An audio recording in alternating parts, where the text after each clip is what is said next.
Hey literary lovers, guess what? The Shillong Literary Festival is happening yet once again. So mark your calendars from the 18th to the 20th of this month, where the magic is all going to happen right here at Warts Lake, Shillong. It's going to be legendary, where I'm going to take you and we're going to dive into the world of words together. Now, here's the scoop on one author you have to check out, the brilliant Rupam Kapoor. Not only is he an incredible talented writer, but he's also a senior officer in customs and indirect taxes. How cool is that? He brings a wealth of knowledge about anti-smuggling and tax enforcement to the table. His debut novel, R of the Hounds, takes us on a thrilling ride through the twists and turns of law, duty and morality. Trust me, you don't want to miss this one. It's going to spark some serious conversations. And yes, so for all my student friends out there, listen up, because I've got something interesting to tell you. You can snack your free tickets with just your student ID. How cool is that? Seriously, there is no brainer. You get to meet amazing authors and soak up, the literary vibes, all while making memories at one of the most picturesque locations. I mean, think about it. Who doesn't want that? So gather all your friends around, bring your curiosity, and let's make some incredible literary, memories together at the Warts Lake, starting at 10 a.m. So, guys, seriously, I can't wait to see you here. Let's get our bookish adventures rolling.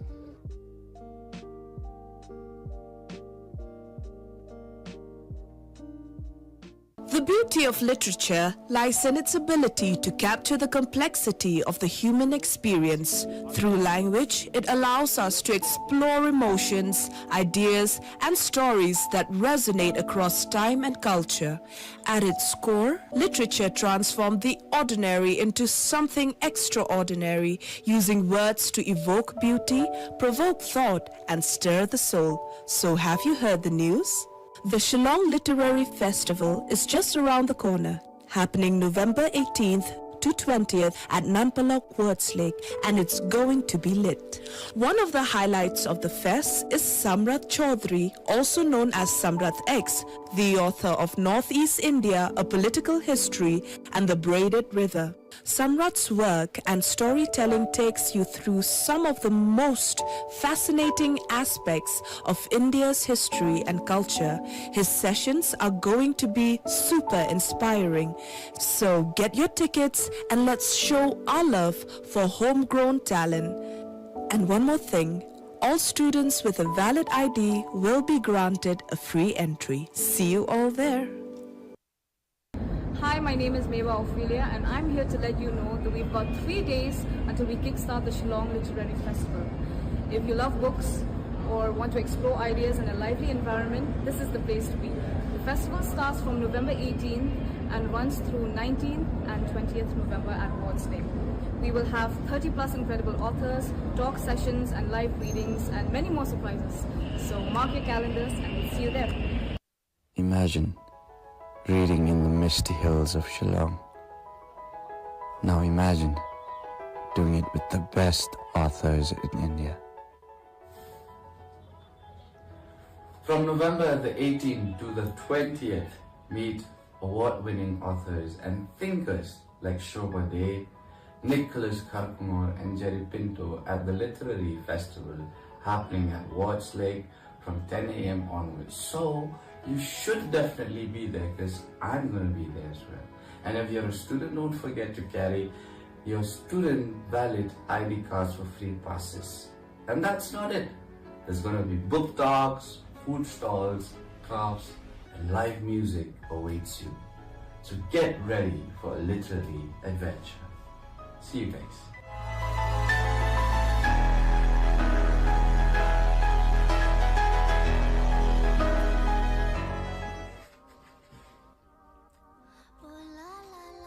Ever wanted to experience literature, food and culture all in one place?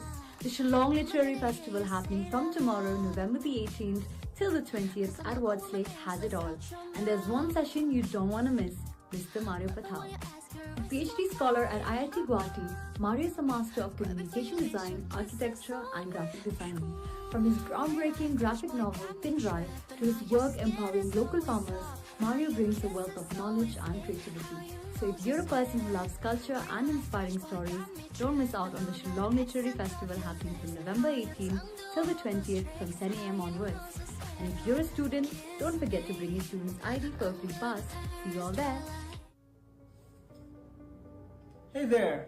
The Shillong Literary Fest is just around the corner. It will happen from the 18th to 20th November at Watts Lake. One author you won't want to miss is Jerry Pinto, a writer, poet, editor, and translator who's made waves with works like M and the Big Hoom and Murder in Mahim. His stories dive deep into life in India, exploring everything from family dynamics to city life. This event is for everyone who loves good stories and fresh ideas. Plus, it's free for students, so don't forget to bring your IDs. Whether you're into books, food, music, or great company, there's something for everyone. So join us at Shillong Literary Fest. See you there.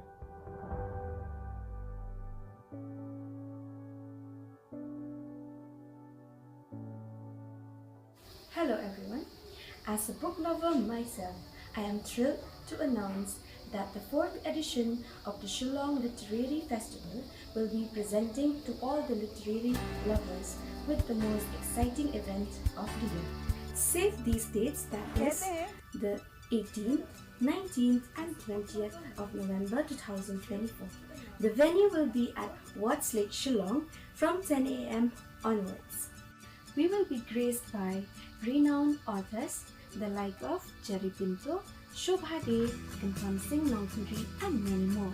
Now let's talk about Shobha Dey. The vivacious, proactive, and widely read author brings 4 decades of cultural commentary to her work as a novelist, columnist, and social chronicler.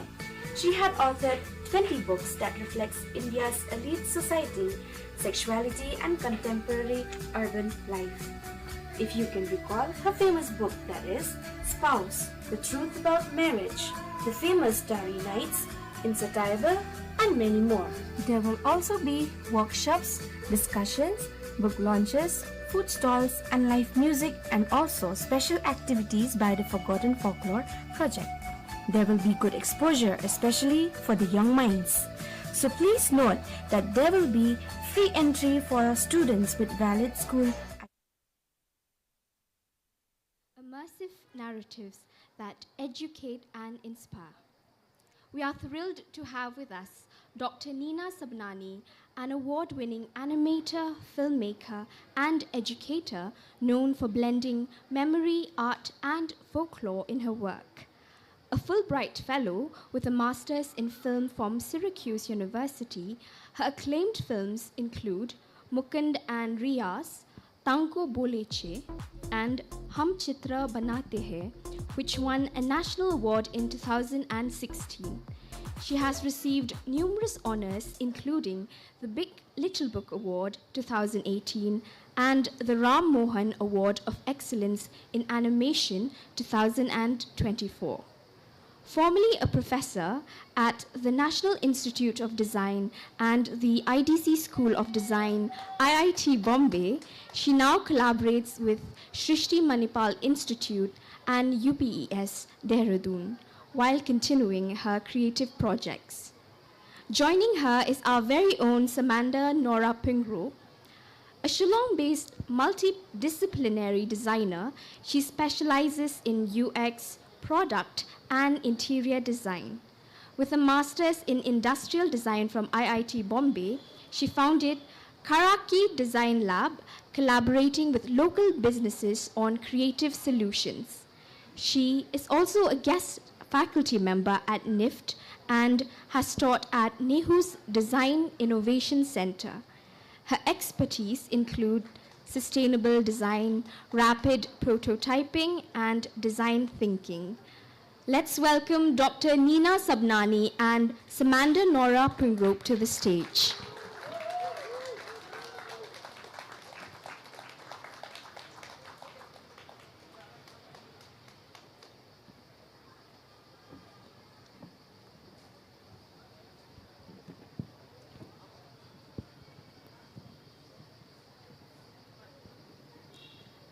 Speakers, I now leave the floor to you. Thank you.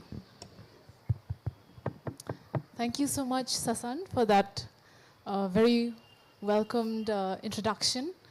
And I welcome everyone here today for this session, Crafting Worlds, the Art of Storytelling Through Animation and Film. It is my greatest pleasure to be seated with the person next to me. Nina Sabnani ma'am, welcome to the Shillong Literary Festival. And I think this segment gives us a space of its own. We'll get to look at your world, the world of animation, the world of visual ethnography, and of course, all the intricacies, the nuances that go with it. So again, this is not our first meeting. Professor Nina has actually been, I first encountered her work as a young designer at the IDC School of Design, where Nina ma'am has spent most of her academic career as well. And it was on our first day of orientation that it really set the tone for us to, be immersed in her film, Hum Chitra Banate Hain, We Make Images. And I think, that is the power of storytelling, where somewhere down the line, the story stayed with us, and we are here today in a very full circle moment, I would say. So welcome, ma'am. And with that, I think I would like to go straight to, learning about you and how you, take us back a little bit to how you started in storytelling, particularly how you found your way through animation. And today you are also an educator to young animators out there. So a little bit of your experience there. Thank you, Samantha, and thank you, Shillong Literary Festival, for inviting me. Unlike many people who already know when they're children what they want to do, I had no idea. And I definitely did not want to do animation because I was studying in fine arts. I wanted to be an artist, an intellectual, which I thought artists were intellectuals and animators were not. I think some people still think that. But I had two teachers, Nasreen Mohammadi and Jairam Patel, who said, "Tum artist nahi banegi. You go and study animation. In NID, they have just started a new program. Or some guy has come from Disney, you go there." I said, how can you be so sure about something you don't, and I have never done, and something that I have done you think I can't do? So they said, no, you are a good storyteller. So that's when I discovered maybe I was a storyteller. Maybe that's what I need to do. And I'm so grateful to those two teachers who had the foresight, which I did not, and to myself for listening to them, that I'm here today. It's so interesting to, look at your life, where you start out not really knowing, these are the steps that come forward. And I think even with your work as well, we get to see a little bit of that, where you kind of find your way into the sort of stylistic elements that, or the kind of work that you're known for today. And with that, I would like to talk about one of your, more acclaimed, internationally acclaimed works, Mukund and Riaz, which is your film about best friends kind of navigating the difficult experience of partition in India. And so can you give us a little gist before we actually get to experience the film here today?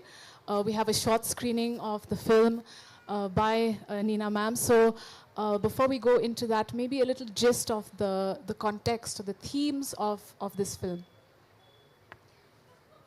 Okay, so it's a very personal narrative. Actually, it's the starting of my career in this kind of filmmaking. I never thought I would make it into a film, quite honestly. It was just a chronicle about my father's journey from the undivided India, what is today called Pakistan, from Sindh to India in 1947, in the wake of the partition. And like many people will have this narrative, the elders never spoke about it. So I had no idea about what he went through as a child until he was in his late 60s. And I think he knew he was going to die very soon, so he wanted to share his story. Actually, he just said, everyone talks about, leaving behind property. But I left my best friend. And that really got me curious, what is it? And it's not like he told me everything in one single day, It took a long time. Some days he didn't want to talk, some days he spoke. Anyway, I just wrote it down and I shared it with my siblings because none of them knew, what the father had been through. So, and I shared it with a friend of mine. And he said, there's a movie in there. I said, are you kidding me? Who's interested in my father's childhood story, He said, no, it's not only about your father. It is about so many things. So that kind of encouraged me. His name is Prakash Murthy, one of my first student, who is also like a very good friend. And he said, you have to make this into a film. It's a feature. I said, no, that is not, I can't do that. But so, and then that time, just look at it, serendipity. At NID, we had a project which was called the Big Small People Project in collaboration with UNESCO. And it was on the rights of children. And we were doing, a lot of films around the rights of children. A lot of my students were working, so I took the opportunity. It's not in the UNESCO Charter, but I thought we should have a rights to friendship also. Because that's what happens when you are separated, you lose your friends. You lose many other things, but losing a friend is a very hard thing, for a child. So with that, I think we'll watch the movie. We'll have a look at the film Mukund and Riaz by Nina Sabnani.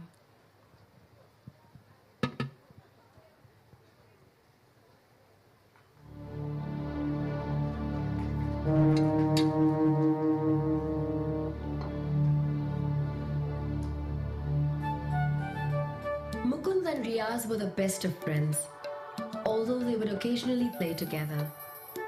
Riaz loved Mukund's cap and tried hard to get at it. This cricket cap was Mukund's prized possession. With a cap on, he felt he could do anything. Well, just about. Riaz took Mukund to a traditional bone setter who lived in the Kyamari area close to the harbour.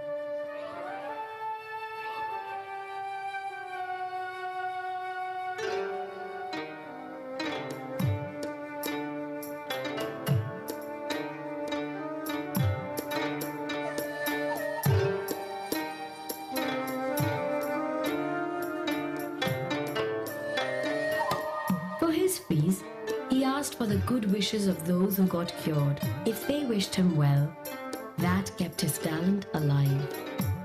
However, if Mukund was very keen to pay, he could slip something into the box quietly.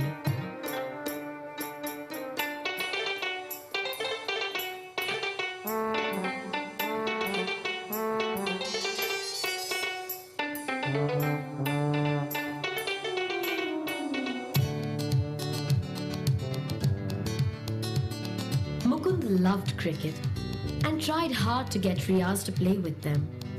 But Riaz's interests lay elsewhere.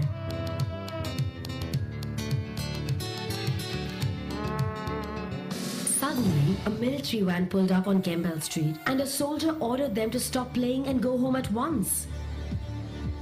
Riaz said it was best to keep out of trouble and to move off. Their spirits picked up with the smell of the bakery. And it didn't take much time to enjoy the best things life could offer.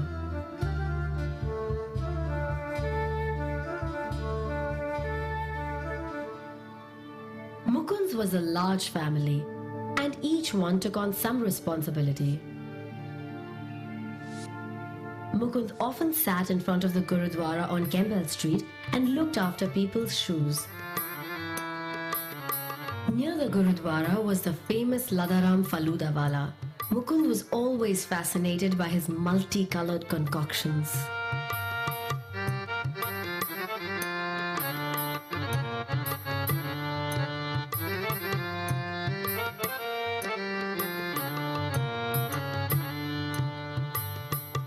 Ladaram was fond of the boy and told Mukund that if he served iced water to the devotees, it would earn him some blessings. Ladaram took it upon himself to supply the iced water. In this way, they were both stocking up some merit points for the future.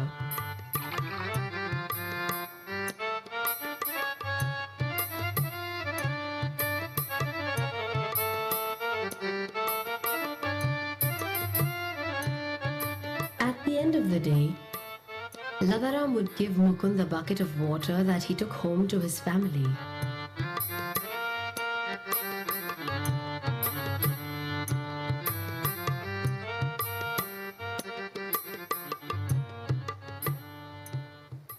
When Mukund could get a moment alone with the mirror, his precious cricket cap brought on visions of his future. Then came the day Mukund would not talk about for 60 years of his life. It began like any other day at the S.C. Sahani High School, except that the teacher was missing. So everyone did what they pleased. Riaz came in and whispered. It did not make any sense. On the street, nothing looked the same, and Mukund could not recognize anyone. At home, Mukund's father said they had to leave.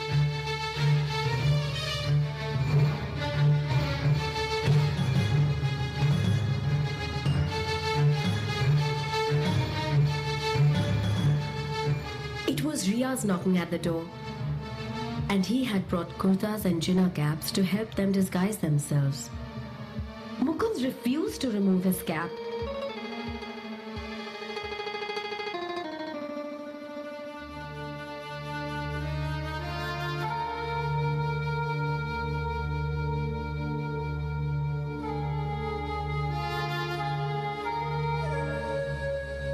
Riaz drove them to the Karachi harbour. Their gratitude had no words. They did not know what to say.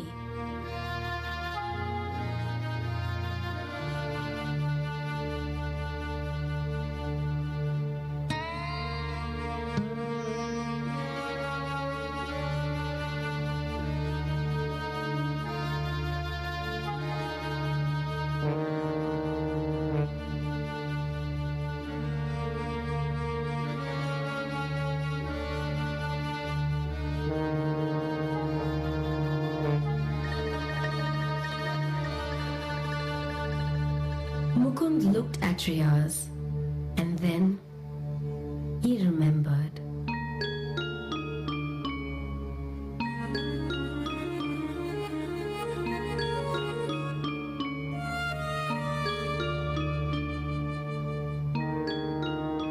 Mukund and Riaz never met again. But to this day, Mukund remembers him waving at him from the shore that was once home. Waving for an eternity.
I think that deserves a round of applause.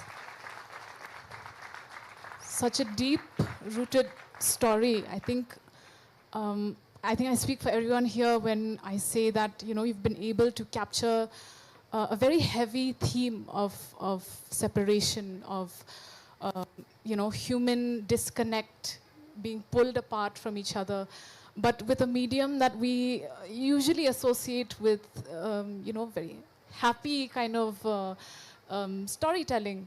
And the way you've kind of captured materials and the textures and the tactility within the film as well, I think we all would like to hear a little bit more on that. So maybe a little bit about the process of how you actually crafted and brought to life all of these things. Is there a particular reason why you chose textile, for example? Yeah, there were some very practical reasons, and there were some very more interesting reasons, I would say. My father said, don't make me into a cartoon. That was his condition to make this film. Also, he came from Sindh, where they do a lot of embroidery and applique work. He was also in the textile mills industry for many years. Even till his dying day, all he could talk about was cloth, So cloth was something very close to us. My mother also is a seamstress, so everyone loves fabric and textiles, and I think that's why I was very drawn to all the textile people in NID.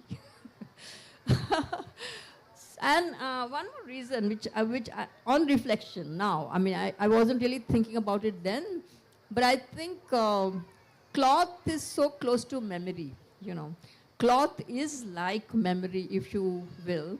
It fades, it fragments, it disintegrates, but it also remains. Like we have the oldest piece of fragment of cloth from the Fustat area in Egypt.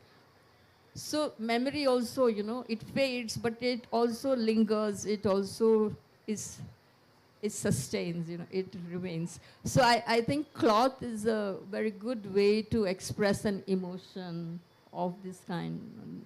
I continue to work with cloth even now. My last film, which is on my mother's memory of her partition story. So I thought it wasn't fair to only make a partition story about my father, but also about my mother.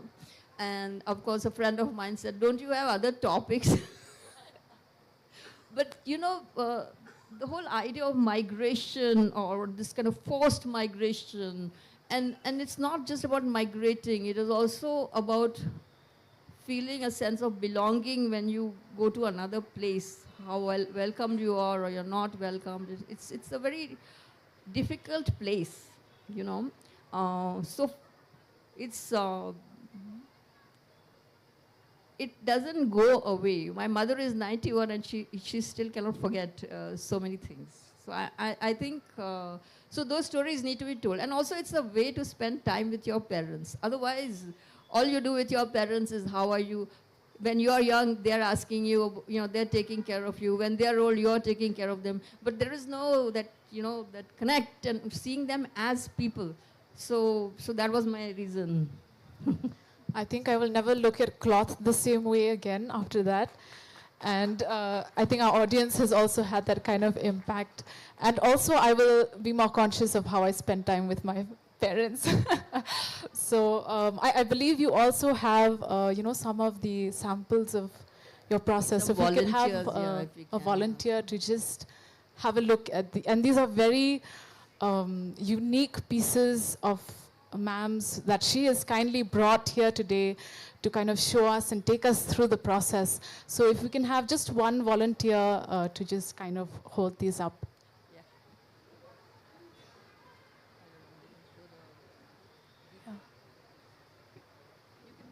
Yeah, Sasan. Thank you, Sasan. Yeah, sure. So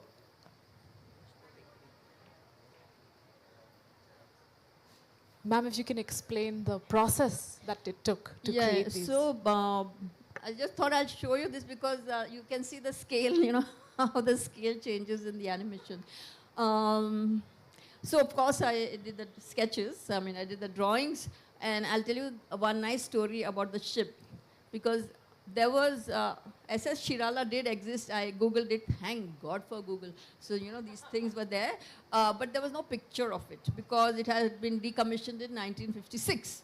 But it was used in those times to bring the refugees, so-called refugees. And I could not find a photo anywhere.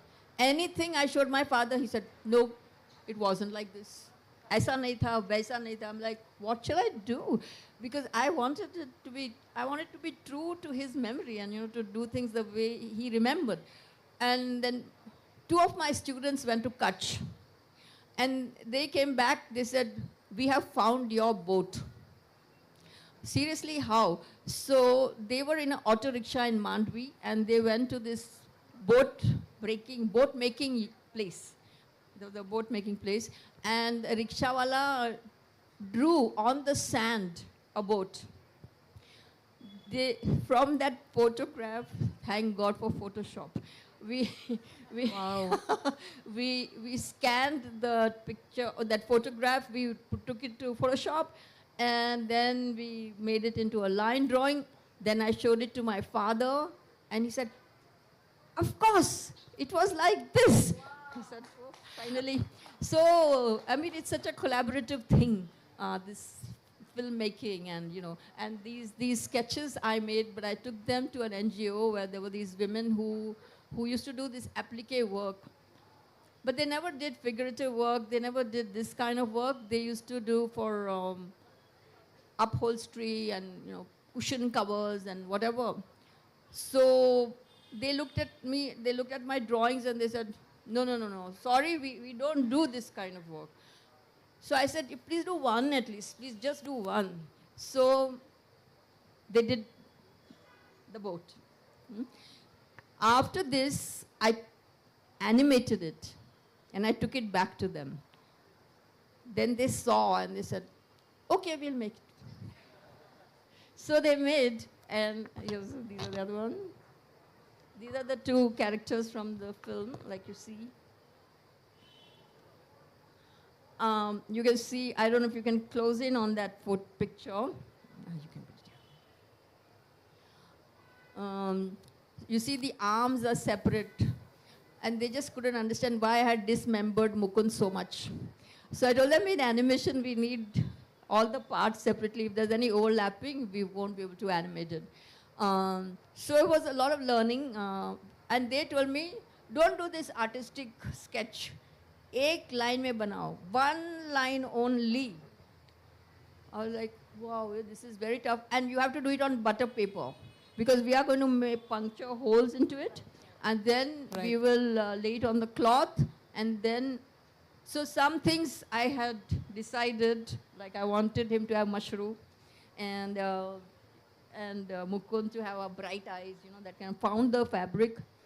But for the bakery, I just gave them a bunch of things, and they just did it like magic. They really did their own thing. So that was the process. And of course, after this, you scan it into the computer, and then, it's a lot of labor of rigging, moving, that sort of thing, yeah.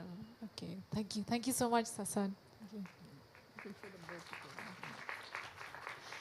And it's so thrilling to see the actual pieces that you used and how much you've preserved them throughout, the years. Apart from this, you are also known for something a little bit more unconventional. So for everyone who writes books, we know that, sometimes you find something in written format and then it gets converted to a feature film or something like that. But in your case, all of your stories have started out as films and then converted into lovely, lovely picture books like the one I'm holding here right now. So how is that process different, or can you tell us a little bit more about that? Well, it's very easy because once you have made the film, you already have all the artworks. And then it's, of course, when you convert either from a film into a book or a book into a film, there's always the transition because one is spatial, the other is temporal. There itself is a big difference, Something is existing in space, another is existing in time. But so those challenges are there, but you also have the help of your editor and your publisher who know some things better than us. So, so are these consciously made then to appeal to a certain audience? Because I believe this one is also recommended for children, whereas you probably didn't start out. No, I started out just to spend time with my father. I mean, there was nothing more to it. And to, he was very happy with it. So for me, that was done. But I think what I like about making this into a book, because Tulika Publishers translates them into 9 languages. And for some reason, this book is also available in French and in Urdu. It was published in Pakistan as well. So I was very happy that it is reaching a lot of places. My father lives on, so I feel very thrilled about that. And in Goa, there is a mobile library where they take books to the villages and lending library. They go there, people borrow books. It's called Bookworm Goa. And to my delight, once they sent me a video of children enacting Mukund and Riaz. That must have been quite an experience to see. And in Pakistan, they show it on their Independence Day into some schools. So it's, some way to forget enmities. Gade murde mat ukhado, my mother says, so don't uproot, don't bring out from the past which is going to make us fight. We have fought enough. Very, very, I think even for a place like Meghalaya, we have a history of, a lot of murky things in our past as a state. Do you think this is a way, animation is a way to do that, to mend and heal wounds, to bring people together, perhaps in ways that, because these are very complex feelings that we're dealing with, perhaps there's an instance where animation can do things that perhaps just words cannot. Well, you can get away with a lot in animation because people think it's for children, so nobody scrutinizes it that much. you can say a lot. I wouldn't say it's the only way. I mean, it's my way because that's what I do and that's what I learned. But yeah, there are many ways to, it's storytelling actually which helps, which is healing, which is bridging differences and, making us reflect on what we see around us, basically. I would look at it that way. But for me, like, animation is a place where I belong. Because, or a space. There is space and there is place. So place is full of problems. Place is territory and everybody fights over it. But space is where we can belong and it's our space, we occupy it, you create because, and it comes with, being children of refugees because Sindh was totally given off to Pakistan. And so there is no Sindh in India. So, and so if you don't have a sense of place, territory, or everybody asks me, what is your native place? My native place. I asked my father, what's my native place? He said, wherever you were born. I was born in Ahmedabad. Ahmedabad. No. It cannot be. It's a big city. It has to be a village. Where are you from? So then I said, okay, I'm Jaipur because my grandparents come there.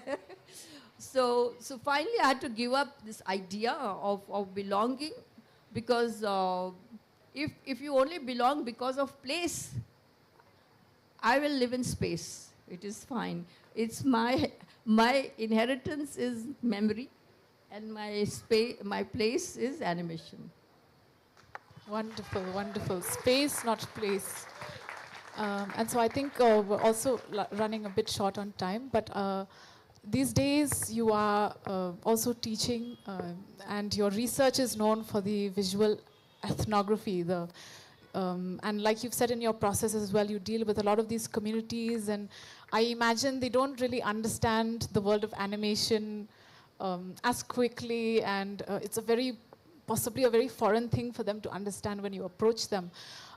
What has been your experience in how open they have been to share their stories, and I imagine there's a lot of, exchange of trust. You as a custodian of these stories, how has that really impacted your work? I wouldn't call myself custodian, but I would say I'm a seeker of memory, and there are keepers of memory who I come in contact with. So I have worked with communities in Kutch, I have worked with communities in Rajasthan with the covered storytellers, and I've learned a lot from them. I think you have to spend time, that's the only way. When you spend time with people, I mean, who would you like some strange person to walk into your house and ask you about your personal life, you'd say, get out of here, So it's the same, we go to a village, or we go to a town, we go to somebody's house, we go to an artisan's house. We can't expect them to just open up their hearts and start telling us about themselves. So I think when we made like Tanko Boleche, we were actually invited by them because they had made these beautiful tapestries on the earthquake. Post the earthquake. They never used to make stories like that, but they made, and so Judy Frater, who was then at Kalaraksha, she said, can you make this into an animation film? So we will send you photographs of I said, no. You think if you see something, you know what it is, but it's not necessarily so, because an image is not something you can just read. You have to know who made it, with what intention, and what were they trying to say through that image. So the things that I discovered, So I told her we have to spend time with these people. That's the only way. I'm happy to make this film. Otherwise, I can't. You send me nicely scanned pictures and I will animate them. That is not my approach. For me, I need to spend time with them. So it was very nice because when, we asked them, okay, tell us about how did you make this work? What did you do? Why did you do this? And what does this mean? And suddenly you realize, oh my God. So there was this white border all around, I'm calling it border because it's around this artwork. So I said, okay, can you explain what you have made? So she said, let's start with this outer. This is the wall of Kalaraksha. I thought, okay, good, you're talking to her because there are many things you're going to discover that just the image doesn't, we come with our own presumptions, whatever we've been exposed to, assumptions, presumptions, whatever you will. So unless you have a conversation with that person who created it, there is not a chance that you're going to get it right. And actually when you do that, when the women saw the film, they were so happy. Somebody said, it's such a nice story. One person said, it's not a story, it's our history. So I felt very happy that if it is claimed, it's no longer mine. You create something, it belongs now to the world, it belongs to everybody. It belongs to everybody who worked on it. And when they talk about it as their work, I feel very happy. I mean, it's done, yeah, I think. So they've taken it a part of theirs as well, like they've embraced it as much as it. Yeah, I think because that's how the trust is built, and we show them at every part, do something, show it to them, and they'll say, okay, ye theek nahi hai, ye yahan kyun dala, ye isme ye nahi hai. There was a white piece of border, like a strip of white thing. I said, what is this? She said, look, that's the desert we had to cross. to go across. And we would have never thought that. We would have thought the image is being divided into two parts. So there is so much you learn just by talking, just by having a conversation. And I think that process may be slow, but at least it is meaningful. It's meaningful to everyone, to those whose stories are being told. And of course, in that they are speaking in their own voices. Those were just conversations we had with them, and then we put them into a script. Made a script out of it. Anyway, that's a long story. So I think we would like to hear much more, but I think we're short of time today. But I think that's ending on a very beautiful note, that it just takes a conversation like the one we are having right now. I'm sure we've all learned so much about Nina ma'am's worlds that she's crafted through her work. So thank you so much, ma'am. Again, I think it's given us a lot of insight into how sensitively we can approach not just animation, filmmaking, but storytelling in general. So thank you once again. And I think at this time, we can have an interaction with our audience. I'm sure they have many, many questions.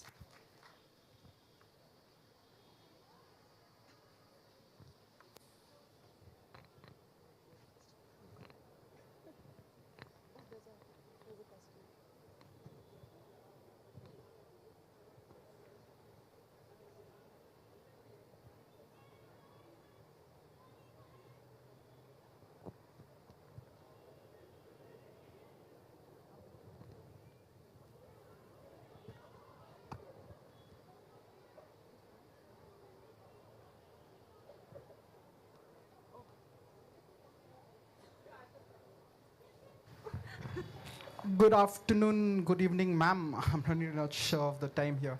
So the thing is, you craft worlds through your animation, but is it according to the author's story that has been sent to you, or is it sometimes that you have crafted the story, you have animated, and then you send it to the author?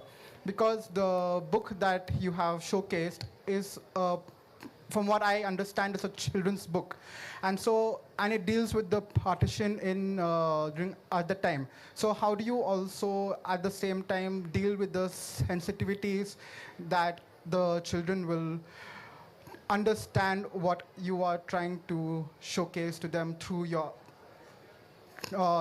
craft, and also the story that goes along with it?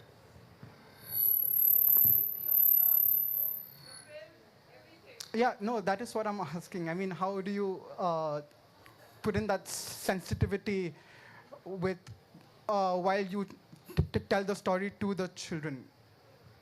So I think we can break it into a two-part question. The first being, like the story that's, the film that we experienced today is a retelling of her father's story. So in part, she is the storyteller and she has written and made the film. So, but in instances where you are not the person who has kind of, documented the story, or you're not the first person who's experiencing the story, how do you go about doing that? And second is telling these stories in the form of books to children, and how sensitively you approach these themes for children's books. Okay, first of all, I don't animate other people's stories. I try to do my... They're not my stories. They are stories about people around me. But I do the scripting. I mean, I author the script, if you wish. But it emerges from the conversations I have had with the people. So it wouldn't exist if the story wouldn't exist if they didn't share their memories. I have nothing. So it all comes from the memories of people who are sharing their memories with me. And it is, I don't know how to explain. Sensitivity is just that if you're being honest to their memory and not trying to put words in their mouths, just showing that. And of course, there are times when, because it's a book for children, So you have to be, how do you show bloodshed, for example? I mean, there was bloodshed. You can't brush it under the carpet. Children are smart, you don't have to sanitize things for children, that they can understand things. So I think I had a lot of help also from my editor. I can't do all the things. Like they work with children, they know, and they said that this can be handled by children. We can do it this way. So of course there was that help. So we don't want to create differences. You are talking about a historical event, but at the same time, you do not want to instill that kind of, divisive kind of feelings. So you have to be careful about that. That's why, because it's a friendship, it's the base is the friendship and the separation of that. It is against the backdrop of the partition. So you do talk about it, but you don't necessarily dwell on it, So that was the way we dealt with this. With each situation, you have to, think of ways of telling it without telling it, and yet telling it. Thank you, Dr. Dina. If any one of our audience members have any further questions for Dr. Dina, they may ask her at the Authors Lounge. Thank you for that truly interesting and touching session. As a token of our appreciation, we would like to present you with a few mementos on behalf of the Shillong Literary Festival. Dr. Nina, what an absolutely gut-wrenching and yet mesmerizing film that was. Never before have I been so moved by such a fusion of animation, textiles, and storytelling. Surely, as she has mentioned, cloth is like memory, and what a privilege it is to have held and felt a few of the artworks. Samanda, thank you for your insightful questions and for beautifully steering this conversation.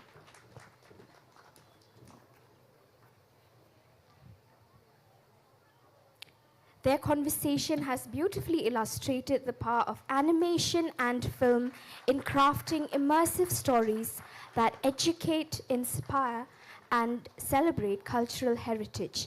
Ladies and gentlemen, once again, a final round of applause for our speakers.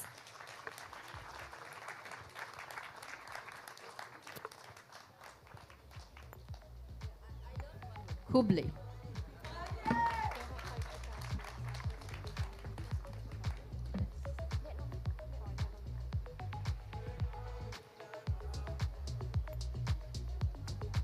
Ladies and gentlemen, I request all of you to kindly remain seated in your respective seats. Since we're running short of time, we will begin with our next session immediately.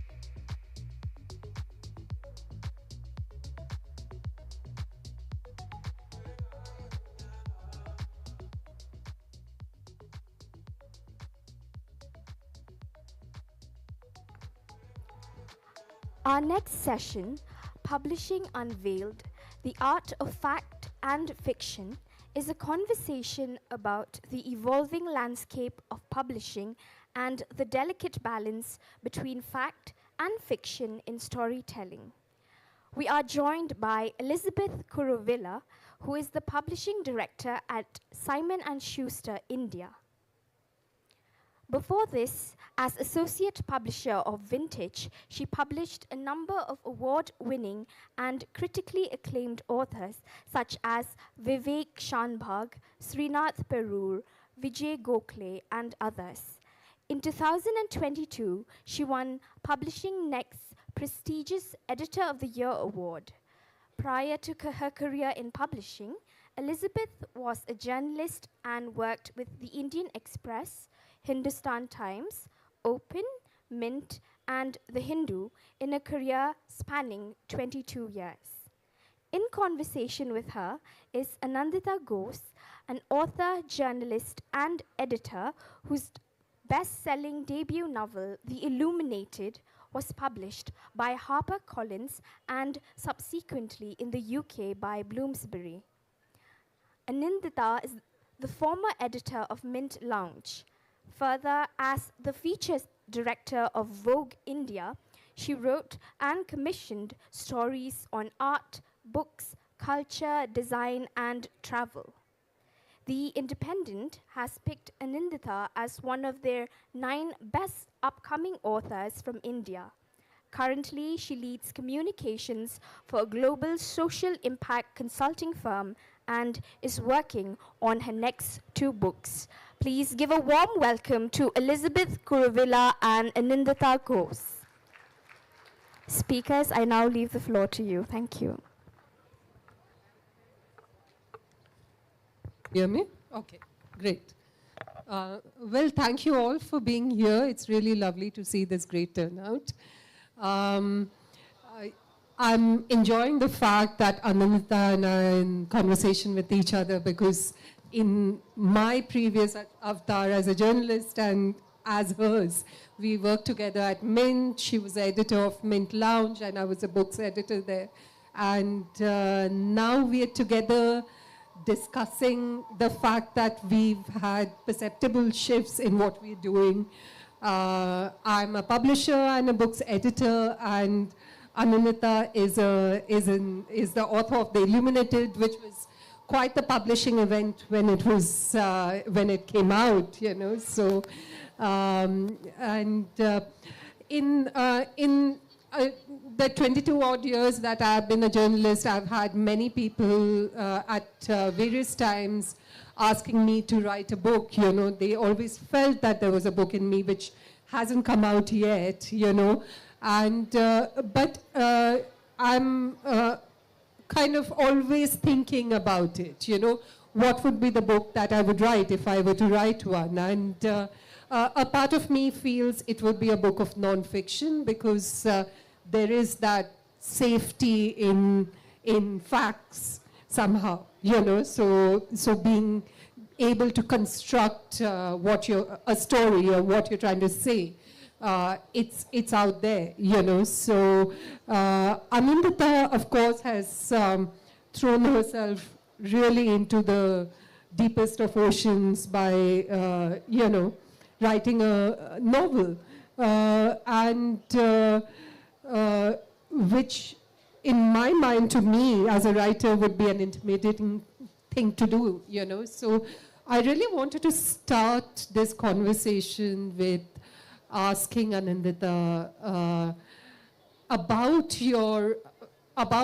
moving on from this world of journalism and this very deeply fact-based writing that we did, you know, into writing the novel. You know, is that something that you always felt that was in you? Is it something you were developing over years? And how did you come into it? Thank you, Elizabeth, for that, you know, for setting the context for our conversation. I'm hoping also through the next 40 minutes to learn from you on the shift from editing nonfiction, which is, you know, so steeped in the world of fact, to commissioning and editing fiction, which I see as closer to truth. So this fact versus truth, which we hope to speak about in the next hour or so. And thank you to all of you for being here on this lovely evening. So, you know, to answer your question, Elizabeth, we were talking about it earlier as well. I think moving on from journalism to fiction primarily has been a process of unlearning. A lot of people think that if your day job concerns writing in some way, you know, whether if you're teaching writing or if you're a journalist, hey, writing a book must have been easy. And maybe it's about the grass being greener on the other side, but I maybe think that for a banker or a lawyer, writing fiction might be easier. Because as journalists, and as good journalists, as we were, you are conditioned and kind of hardwired to think in squares, to think in facts, to double test everything, to reference and corroborate everything. And the impulses of fiction are intrinsically different. The reader is as much a participant in the reading of fiction almost as much as the author. Your Barthes spoke about death of the author and how the book ceases to be yours once you've written it. So I think there's so much unlearning in terms of, I think, of fiction being like a straight square, non-fiction being like a straight square, and fiction being just more circular. So for me, even in the process of, I wrote the book over 5 years while having editorial jobs, but in the process of editing, I think primarily what I was doing was deleting things, was deleting the verbosity, the over-explanation, the double testing, the underlining that we tend to do as journalists to present facts in a clear manner. And I wonder if, Elizabeth, if you see that as well. Do you see a difference in, say, the quality of fiction coming from people who have non-fiction backgrounds? Is the quality of the prose different versus somebody who is approaching fiction from a more virginal space?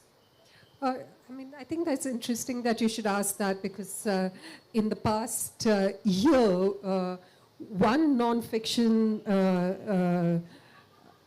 primarily an author of non-fiction who I published, he wrote a book of fiction, and that was Akar Patel. And Akar Patel, I'm sure you all know of him. He's a former journalist. He's chairperson of Amnesty International. He's a prolific political commentator. And if you follow him on Twitter, he's very satirical, So he's written books such as Our Hindu Rashtra. He's written Price of the Modi Years, And I think the titles themselves tell you what the books may be about, But suddenly he started sending me chapters on email, And he had started writing a book of fiction, and it was a political satire. It was really his Twitter persona that came into force here, and I could see him, every chapter I read, somehow I could see him chuckling away while writing it, and that was and it was ultimately really a lovely book of fiction, So, but I think Akar is special and particular, and he can pull this off, I'm interested actually in what you said about the phrase you used, unlearning journalism,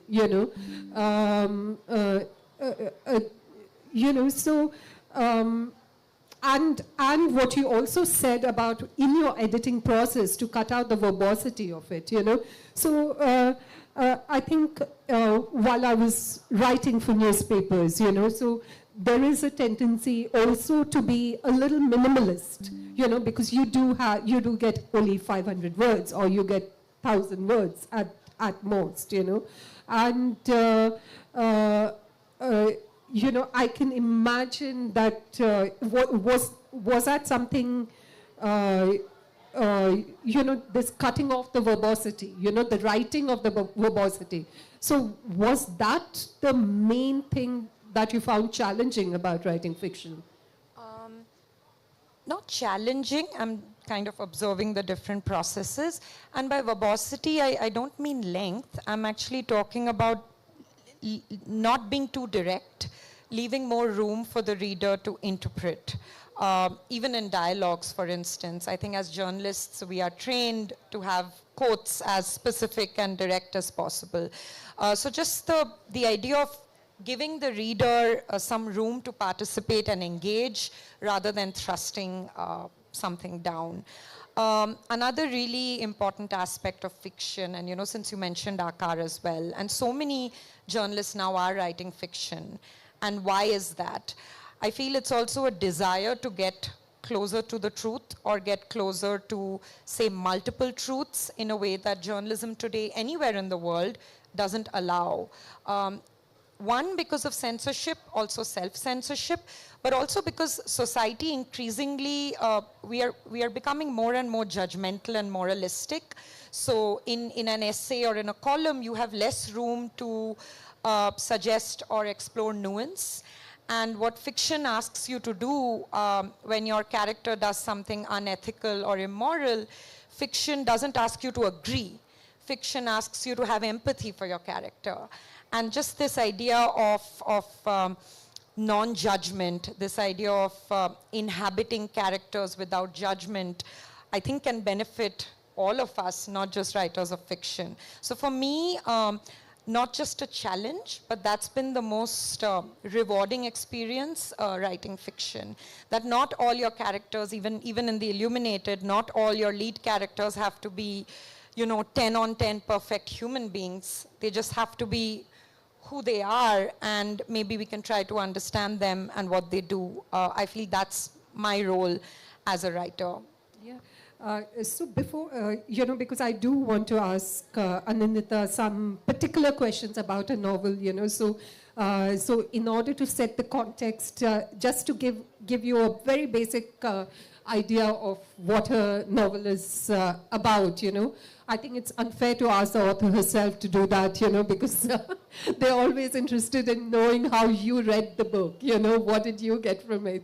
Especially when it's one of the country's leading former book editors. Yeah. Thank you. The Illuminated, to give you a very simplistic understanding, is a book about the grief of separation, in a sense. So there is a family, Roby, this very gregarious, well-to-do, successful architect, and who suddenly passes away, and his wife of many, many years, has to confront this fact about, having to live a life without being an attachment to her husband. And at the same time, there is their daughter, Tara. There is a son also, but Anindita doesn't give him too much attention. But it is a novel about a mother and a daughter, really. And the daughter is a student, and she is also going through a separation of another sort in her relationship. And it is about, as I said, the grief of separation which both of them have to confront. Two, it is, and more importantly, and which is what really touched me in this novel, was about how the women begin to realize that, how their own sense of self was constantly being erased when they were in these relationships with men. And suddenly on their own, they confront that fact, and I think this is something that women, all women at some point or the other do come to an understanding of. So it is a book about, it's a very feminist book, I would say. It's a book about, which talks about privilege, which talks about class privilege as well as gender privilege.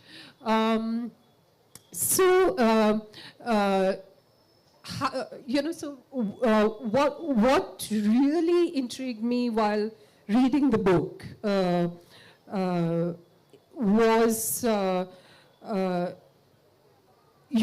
this deeply personal female experience you were writing about, do you think it is how important do you think it is for women to write about their experience of life? I love this question, and I also feel that there hasn't been a single conversation or interview about this book which doesn't cover this, and rightly so.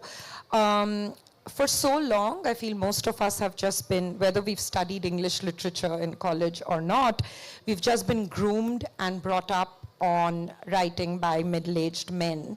And we've been groomed to think about the minutiae of men's lives as literature.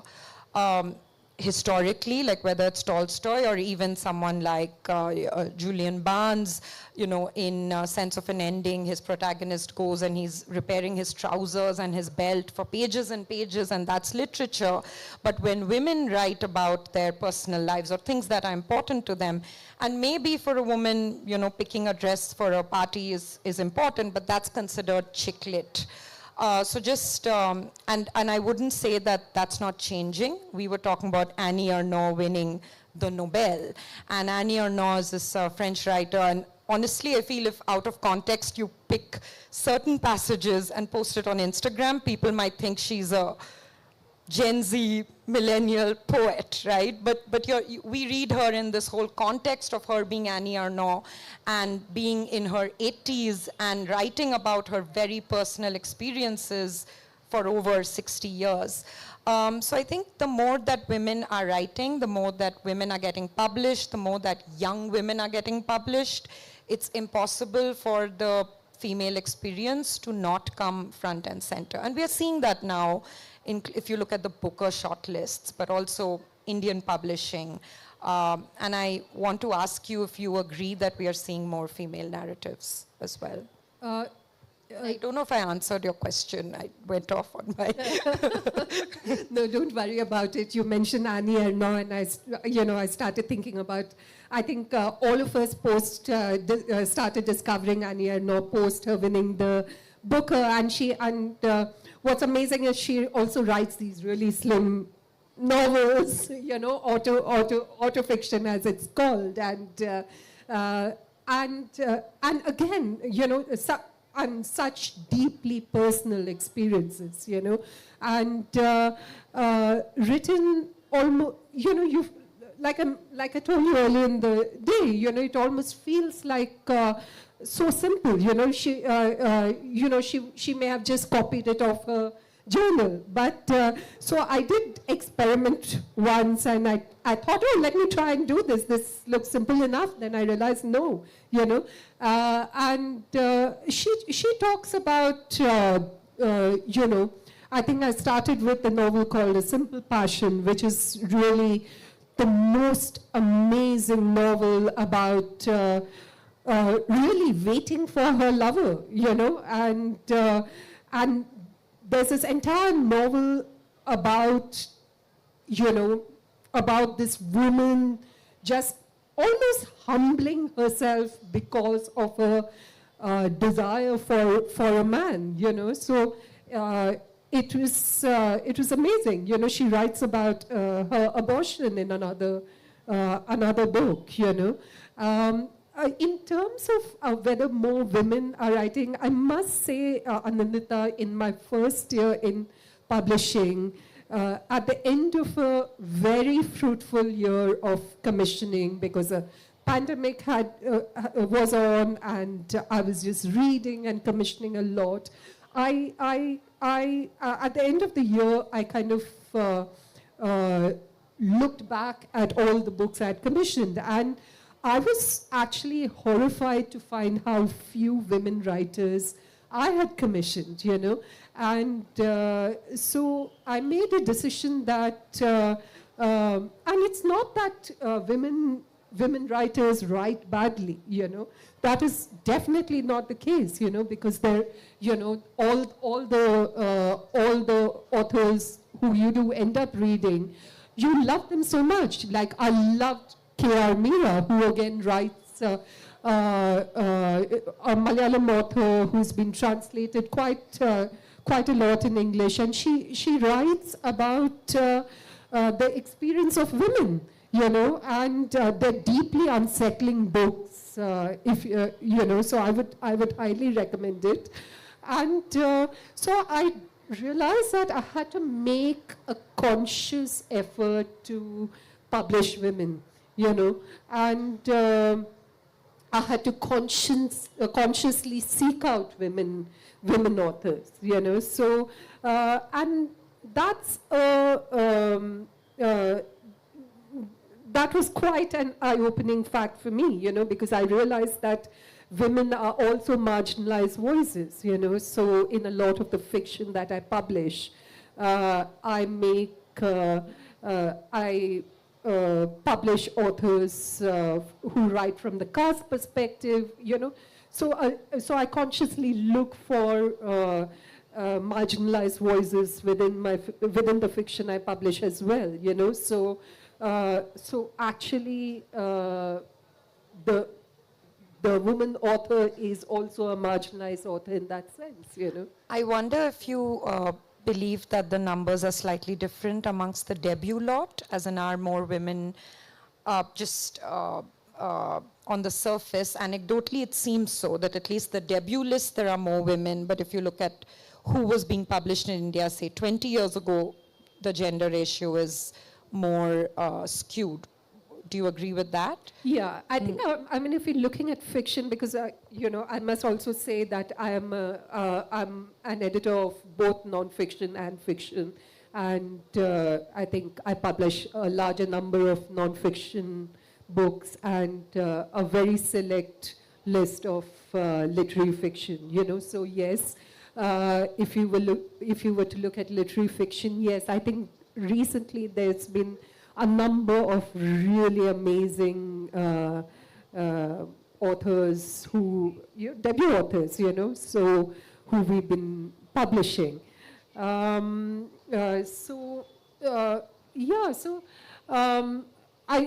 mentioned briefly, just to pull away from there a bit, I mentioned briefly while talking about your novel, about the idea of, your characters are, the setting of the book is such that the characters come from extremely privileged backgrounds, so extremely wealthy, I think where you've succeeded a lot is in showing us, while Shashi, the wife of Ruby who passed away, she works at a shelter for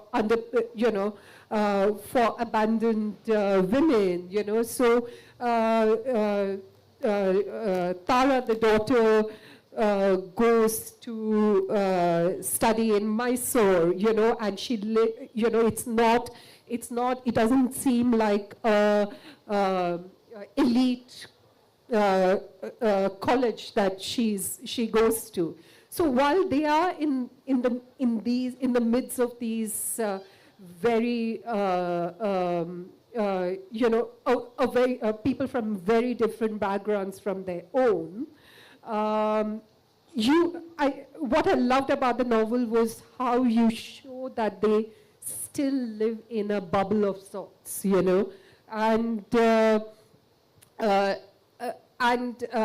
so what I found interesting is, because when I'm publishing fiction, I make choices about publishing marginalized voices, as I said, but I do acknowledge also that nowadays there is a celebration of that, So I found it interesting. Privileged or marginalized. Yes, so exactly, so I found it interesting that your characters,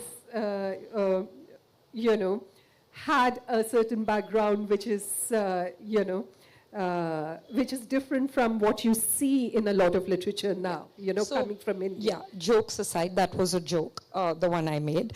But what you're saying is like exactly, correct, Elizabeth. I did want to point out the structure of privilege. I wanted to lay out the landscape of privilege specifically to show that there is a ladder to it, and to show that gender is also a privilege, and that's very clear between the men and women coming from the same socio-demographic background in the book, but their lives are so different. And the idea that a feminist novel or books about women don't have to have a cardboard cutout, 2D male villain. It doesn't have to be a man who is a wife beater or a rapist or doesn't allow his wife and daughter to work. You can come from a very privileged family and yet feel diminished because of the men in your life. So it was very important for me to show that on the surface, this mother and daughter had everything that you think a privileged woman in India or anywhere else in Asia looks like she has. They've both, Tara is a PhD student, her mother doesn't need money, she volunteers. But yet, because of the presence of such a powerful male figure in their life, they only realize their light once that sun has gone away, so they are the illuminated. So for me, two reasons that they are set in this privileged landscape. One is specifically to point out and place the other characters in the book, not just the mother and daughter, but who are all equally important to me. And I want to show the cover. This is the soft back, but in the hardback, the idea that there is a lunar scheme to the book. So these are all the women. So it's not just about the mother and daughter, but it's various women in various stages of illumination. And Shashi's cook, for instance, is a Adivasi girl from Sundarbans who's had no education, but in so many ways she's so much more empowered than Shashi, who is this Hegelian scholar. So I wanted to place these two women at a certain part of the graph in order to place the other women and then show that your empowerment doesn't come from where you're placed in society. And secondly, also to point out all these other levels in our country of, say, caste, class, education, beauty, that all have a role to play in how you are socialized in society. Yeah. I think the other thing in the novel is, and I think that is possibly where your journalism background comes in somehow. So what's happening while these two women are confronting their life is on the periphery. There is also a very orthodox socio-political organization which is kind of trying to impose its views on on how people should live and how particularly women should live their lives and be in relationships with people and how they should behave, and I think while there was a lot of interiority happening when you're talking about Shashi and Tara, suddenly there was this, you were thrown into a very, into the reality of our lives now, So, so I was curious as to why and how you decided to kind of enmesh these two things, and why did you feel the need to, I'll let you explain this. For me, it was really about how chauvinist governments worldwide are represented in families as patriarchy. The idea that a kind of right-wing government is mimicked in a patriarchal setup at home. The idea that both these things are about stealing power from somebody else. So it really was about that. And ultimately, as even if I wasn't a journalist, as writers, we do not live in a bubble. We are living in the world of today. So it's impossible not to want to, it would be too much to say address that. One novel or even 10 novels are not addressing the issues we have as a society. But you do want to reflect. And also, the privilege of doing that through fiction is that art is not knee-jerk, so you're absorbing and assimilating years or maybe decades of information and distilling it down either in an artwork or in a 2-hour film or in a book. So you can do that with a little more nuance. You don't have to say so-and-so is bad, XYZ is a bad system. You can drop something in there in a strategic way so that the reader can make their own interpretations. So the government or the social institution system was very much for me an external way to represent patriarchy, to say that these two systems do the same thing externally and internally. No, that's interesting because I think I find that, and I don't know if you agree that there seems to be a lot more political novels coming out of India. I do find it as well, and it's something I'm very interested in. And of course, there are journalists like Prag Akbar we spoke about, whose novel published just some months ago, Mother India is very political. There is, last year had published Vivek Shanbag's novel Sakina's Case, and Vivek Shanbag, I believe, is truly, I do believe he's probably one of the best novelists India has. He writes in Kannada. He's lucky enough to have one of the most talented translators working on his book, Srinath Perur. And Sakina's Case is an amazing novel. It's a very, very slim novel, and Vivek is amazing in how much he can put into less than 200 pages, So it starts off with seeming like this almost the overarching thing is this one woman who's a student, college student, she's disappeared. So it could be this mystery of sorts, But once you read it, and you read it a second time, and you read it a third time, you realize how deeply political it is. And it is exactly what you were talking about this male, the chauvinist, patriarchal system that we living in, And why do you think this is entering our fiction so much more now? It is part of your novel as well, and it is increasingly things very political things that are happening around us is being spoken to us in fiction. So I'll add, it's not just politics. Let's even talk about the dangers of technology, right? The fact that there are TV shows like Black Mirror, which talk about the dangers of technology. And I think if you watch an episode of that, or there's a lot of fiction as well, was it Murakami, who wrote a book recently about this kind of futuristic world.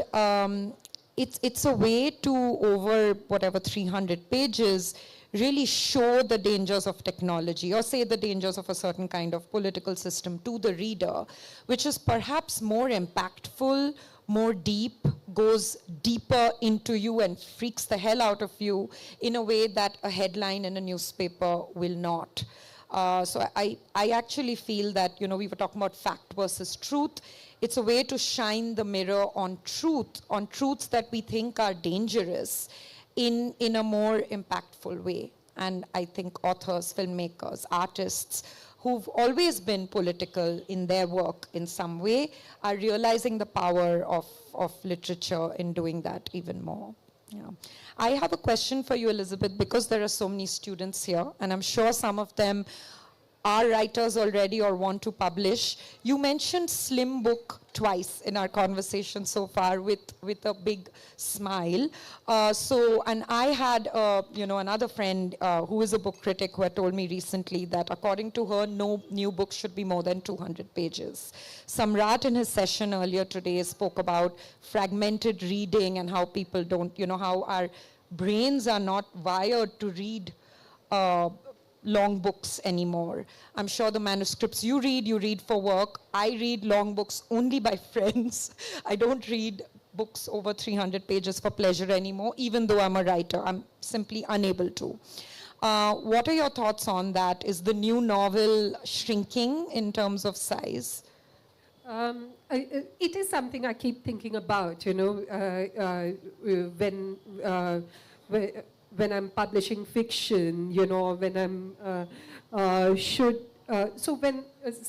Vivek Shanbag's first novel Ghajar Gochar was translated into English, very slim book. I remember reviewing it for Mint, and when I published Sakina's case, I did go back to that review of Ghajar Gochar, and I commented on the fact that this is actually a novella. And it was very unusual at that point. Novella is under 40,000 words. That's the distinction, right? I'm not sure of the technicalities of it. Yeah. So around 40 or less, maybe. So basically a longer short story. So when I read Ghajar Gochar, obviously I was. It's a fact that. It was that I acknowledged that a publishing house published a book as slim as this, so as a single story. And I don't think it happens all that much still, but increasingly I've been thinking about it, and I'm wondering whether we should be doing more of that. I know as a reader, I think my own reading for pleasure has come down also, because I do read all day long, But I think, as with everyone else, I do acknowledge that there are too many distractions in our life to be able to sit for a prolonged period of time with a book and purely be with that book,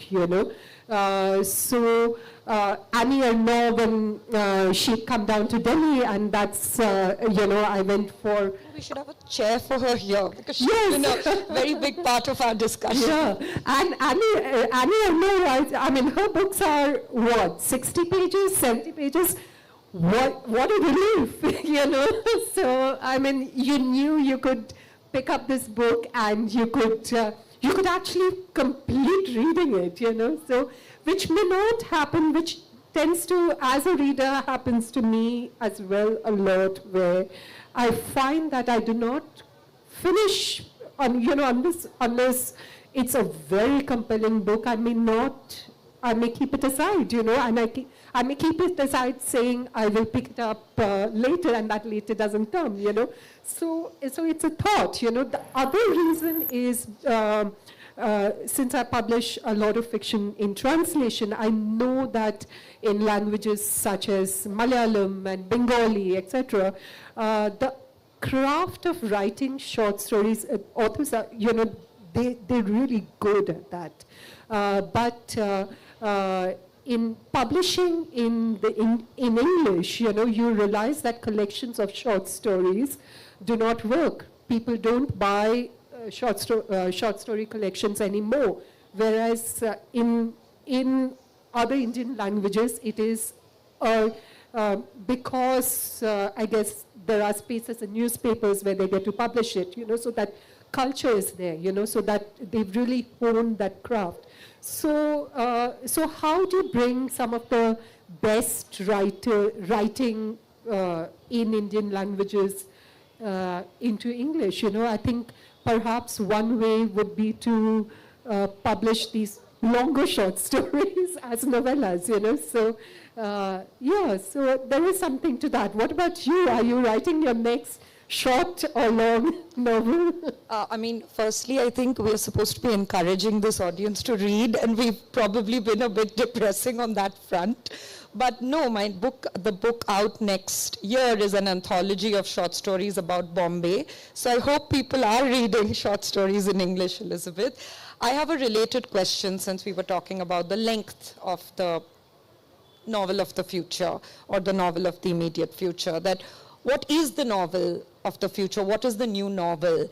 Sheila Haiti, the Canadian writer, wrote this very seminal essay, and it's really gave me a lot to think about how television is the new novel and how that's not necessarily a bad thing. The idea that when photography was introduced, it freed art from the compulsion of having to be photoreal. So art no longer just needed to do portraiture or still life, and art could go into movement. And Impressionism was born, and Cubism was born. So the invention of photography was good for art. It was not the death of art.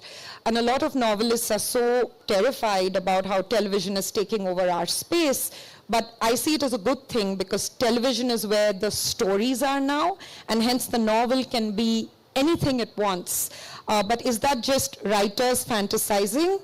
As in, is it just me fantasizing with my writer friends, or do you agree that it has freed the novel to be, you know, and there are examples. There's Shehan, who won the Booker. His novel is kind of, it's a ghost in conversation, you know, from the bardo with this person, telephone calls.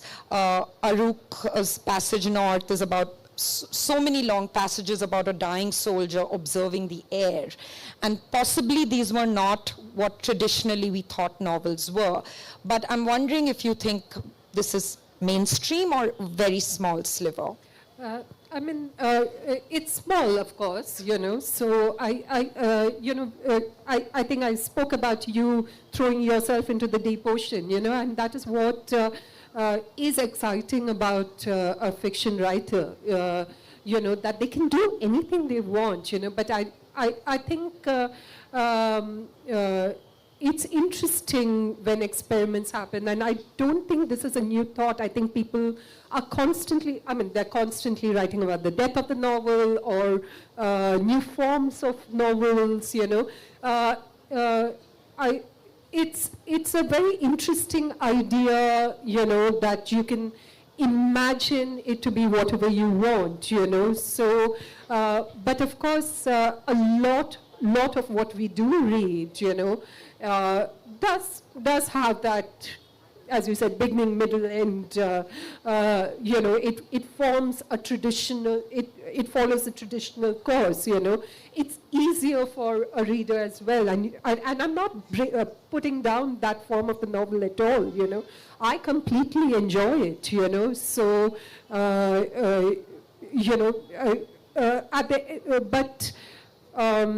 I mean, I don't see too many experiments happening with the novel, of course, and I'm looking forward to, I'm excited at the thought of one day being able to find such a manuscript on my desk which speaks to me, you know.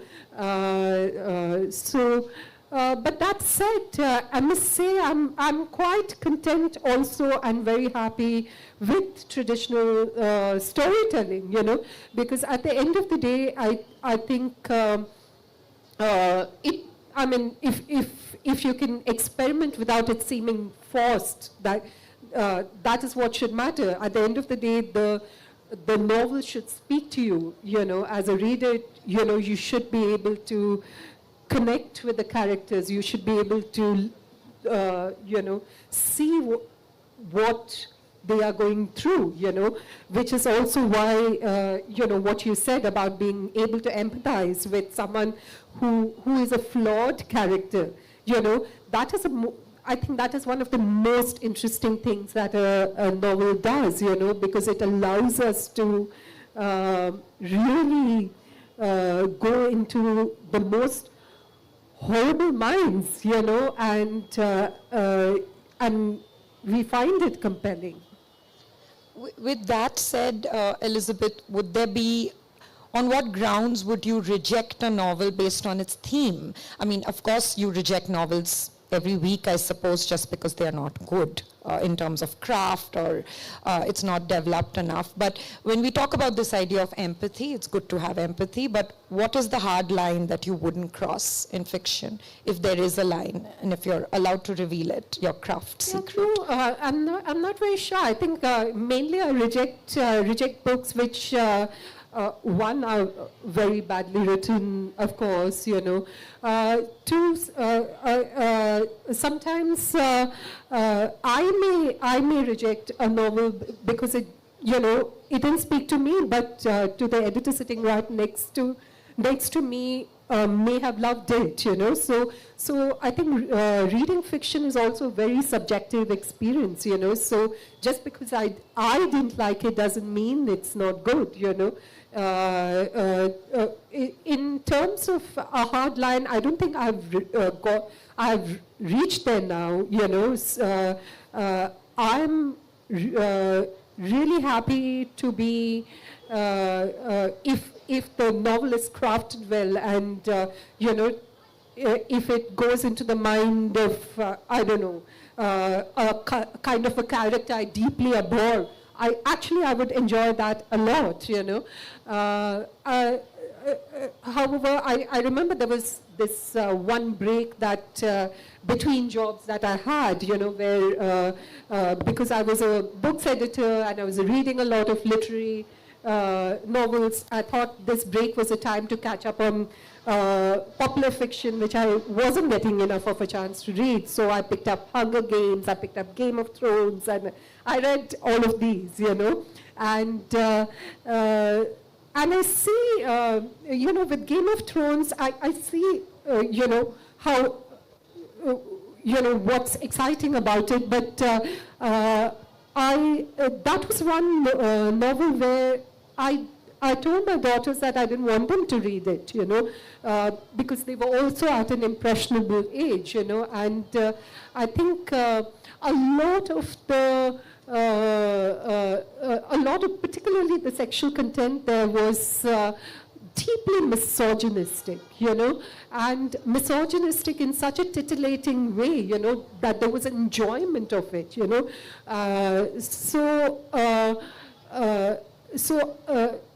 Maybe it's just me, but I found it deeply disturbing, you know, because, I mean, I don't object to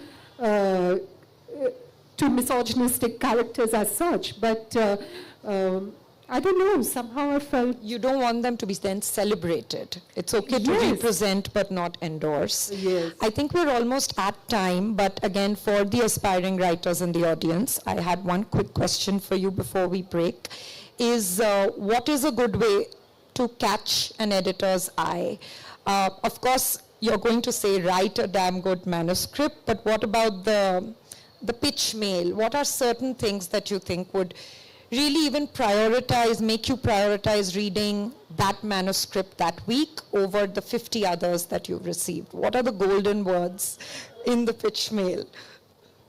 No, Anandita, there's no such thing. You know, just I think perhaps because it's a novel, and you know, as an editor, I wouldn't take on a novel before reading the entire novel. You know, so do give me a summary. You know, so I can you know, take a quick look at it, and I get a lot of submissions. You know, well-written note which would make me, you know, read your manuscript before the 50 others, you know. So you're keeping the trade secret to yourself. Do we have time for audience questions? Okay. If there's anything you would like to ask us.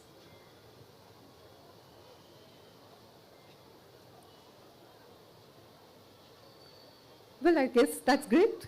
There is one question. Hello. Yeah, that was quite interesting, the talk. But I just wanted to ask, ma'am, do you edit poetry also? Like, because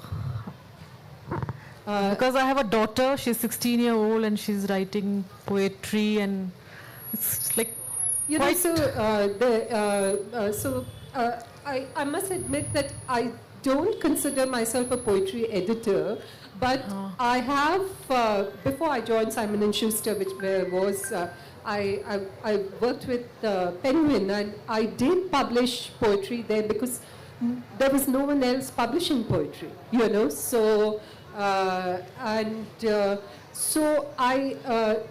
I mean, I had the freedom to publish a large number of books annually at Penguin, you know. So since there was no one publishing poetry there, you know, I kind of made a decision that I would try to publish at least one book of poetry every year if I could, you know. And of course, it started with Singing in the Dark, which was an anthology edited by K. Sachidanandan and Nishi Chawla, which was really poets from across the world responding to the pandemic. And then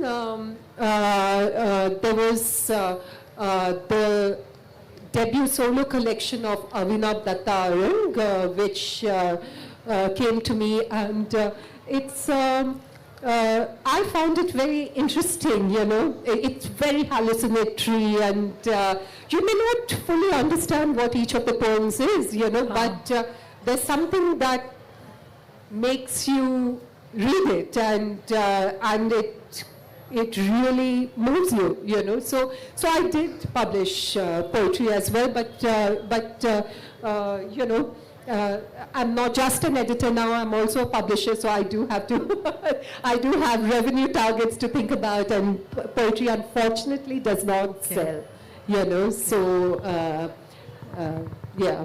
Okay, thank you. Yeah.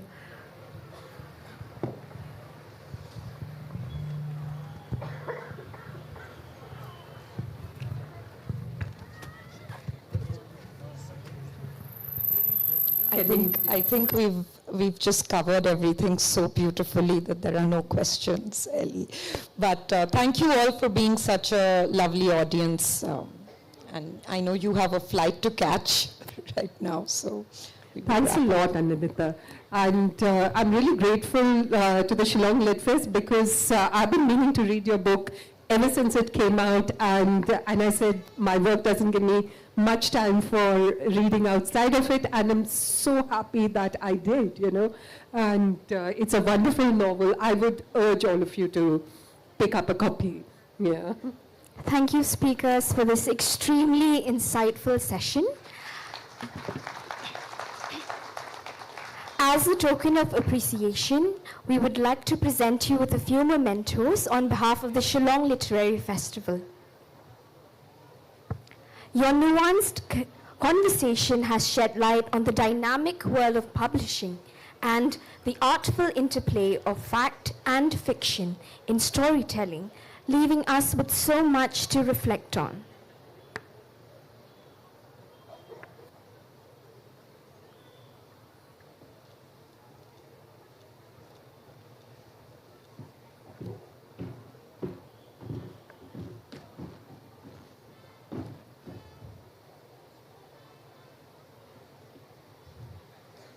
Ladies and gentlemen, please join me in a final round of applause for our panelists, Ms. Elizabeth Kuravilla and Ms. Anindita Ghose.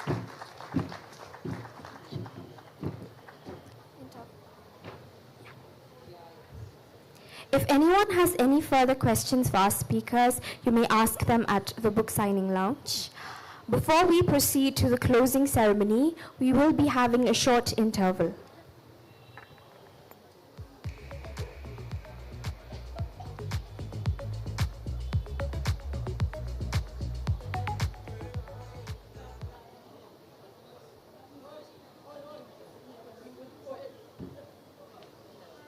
Shillong Literary Festival will be presenting to all the literary lovers with the most exciting event of the year. Save these dates, that is the 18th, 19th and 20th of November 2024. The venue will be at Watts Lake, Shillong from 10 a.m.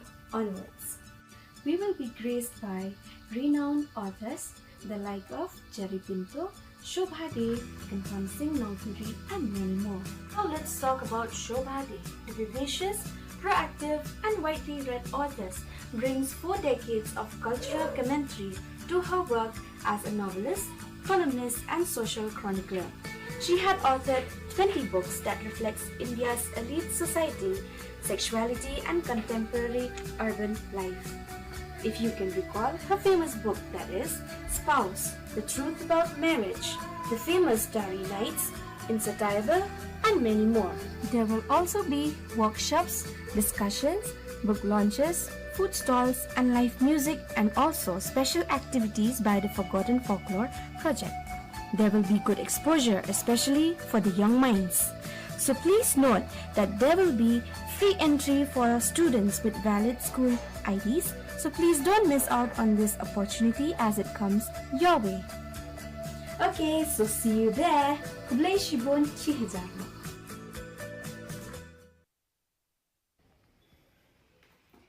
The Shillong Literary Festival is your chance to meet literary icons like Shobha Day. Shobha Day is one of India's most provocative and influential writers. She is known for her fearless exploration on India's elite society, sexuality and urban life. With over 20 books to her name, she continues to fight boundaries. From a former model to a magazine founder, she's paved her way into the literary world. Don't miss your chance to hear her speak live at the Shillong Literary Festival, November 18th to the 20th at Watts Lake. And remember, students get free entry. Don't forget to bring your valid ID. We can't wait to see you there. The Shillong Literary Festival is waiting for you.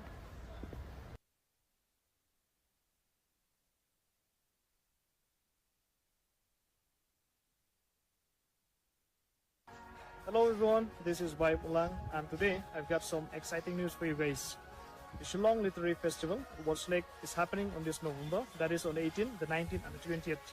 And this year is going to be extra special because one of our very own is joining the spotlight, and that is Sir Nicholas Karkuor.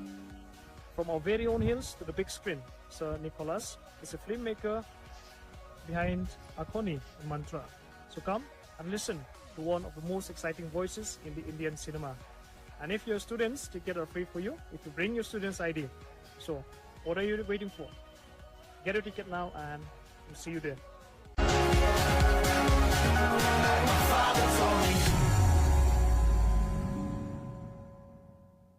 Hey besties, ever dream of authors and artists vibing together, spilling secrets and sharing stories? The Shillong Literary Festival is back with its 4th edition from November 18th to 20th at Watts Lake, bringing amazing authors and thinkers your way.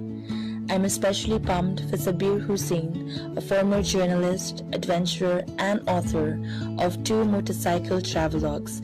His journeys from Ladakh to the Northeast capture a world of adventure and resilience. Join us from 10 a.m. onwards for book launches, live performances and fantastic food. Bring your student ID. Hello young lady, so what brings you to Watts Lake today? I'm here because I wanted to experience the literary festival that we have here. So because I'm a literature student, I wanted to gain some experience, I wanted to gain some knowledge by listening to this panel that we have here. So that's why I'm here today. Right. So were you here yesterday? I was here the day before yesterday. All right. Okay, so talk to us a little bit about the experience so far. It was very insightful. I met so many people that they really inspired me actually by listening to them. So yes, the day before yesterday when we had the panel, there was Vikram said. So we met him, and the lecture that he gave on was very helpful, especially to aspiring authors like us, aspiring literature readers like us. So yeah, it was a wonderful experience actually. Yeah, I really loved it. Brilliant. So I want you to talk to the viewers a little bit about the installations that we see around, because we're lucky to be here at this moment to witness it firsthand. What are your thoughts? I really love the decor especially, and I was personally inspired by this one here that we have the ones with the miniature Assam type houses. Yeah, so the decor was very amazing actually, and everything here was just really good. So yeah, so there's nothing more that I can say. I mean, just by looking at this, we can say that it's actually practically very amazing to be here. So yeah. You're into literature, like you said. Yes. So let's talk a little bit about your favorite book so far and tell us why. Oh, I have a lot of favorite books. I cannot pick actually, but personally, I love fantasy novels. So I love reading novels by Rick Riordan. Then we have this Owen Colfer. So those are the books that I really love to read. But when we talk about people like from here, I really love Vikram Seth, like I said the other day when he came. So one of my favorite books that I've done with that I've read was From Heaven's Lake. So it was very, very nice. So it really talks, it's a travelogue basically. So it talks about, him traveling, and through his travel he learns so much. And by reading this we also learn, like it feels like we're there traveling with him. So yeah, that's personally one of my favorite books as well. Okay. You know what do you think of the reading culture here? Let's put it in the Northeast. Let's just put it in our state. What do you think of the reading culture amongst the youth at the moment? At the moment, I feel like there are a lot of youths that really love reading, and I can see it just by looking at the festival. There's so many people who are here, because they really desire something out of literature. So, but I feel like if we can encourage more readers, we can have a lot more people who would love to read in Northeast. I'm sure there are. But it takes just a bit of encouragement and inspiration from the right set of people. So that's what I personally think. So you're very young. How do you like to read now? In terms, you still go and pick up books, or you read it from your phone, like a lot of people can do now. Everything is digital. So what do you do? Personally, I love to go pick it from the stores. Okay. Why? Because I just love touching the pages of the books, just to feel that also. It brings so much satisfaction, and just the smell of books itself just makes me feel so good, to have that book. I mean, reading from the phone is nice and everything, but it just feels nice to actually own something of your own, especially when it comes to a book. Right. So yeah, personally, I love to buy them from stores. So you're an avid reader for sure, right? Do you plan to probably write a book in the future, or have you already anything in the pipeline? Are you thinking on the same lines? Right now, I'm trying. I don't know whether that's going to be a plan in the future, but hopefully, I would really love to, take a step forward into writing. But yeah, we'll see. Right. We don't know what the future holds. I like that. We don't know what tomorrow brings, Yes. right? My last question to you, young lady. So, I want you to give us an advice, for the viewers watching this right now, especially to come to a literary setting, if you will. An advice for all the viewers watching us from home.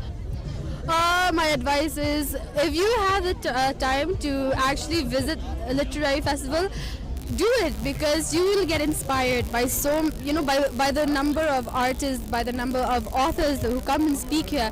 They give you so much insight on books and everything. And if you are one who really loves reading, this kind of place would give you the best experience that you can ever have. So yeah, so that's my advice. So, I said last question, but I still want to ask you one more question, and that is, will you be back next year? Definitely, for sure. I will definitely be back here. Brilliant. Thank you so much. Enjoy the rest of the evening. Thank you. Thank you so much.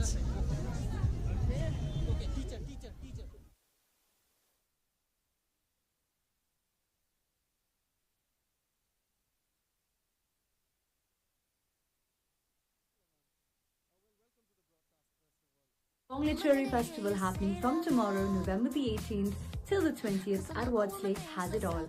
And there's one The session you author, don't and want to then we miss. came about this discussion slide, and most of all the food. Food, right? Yes.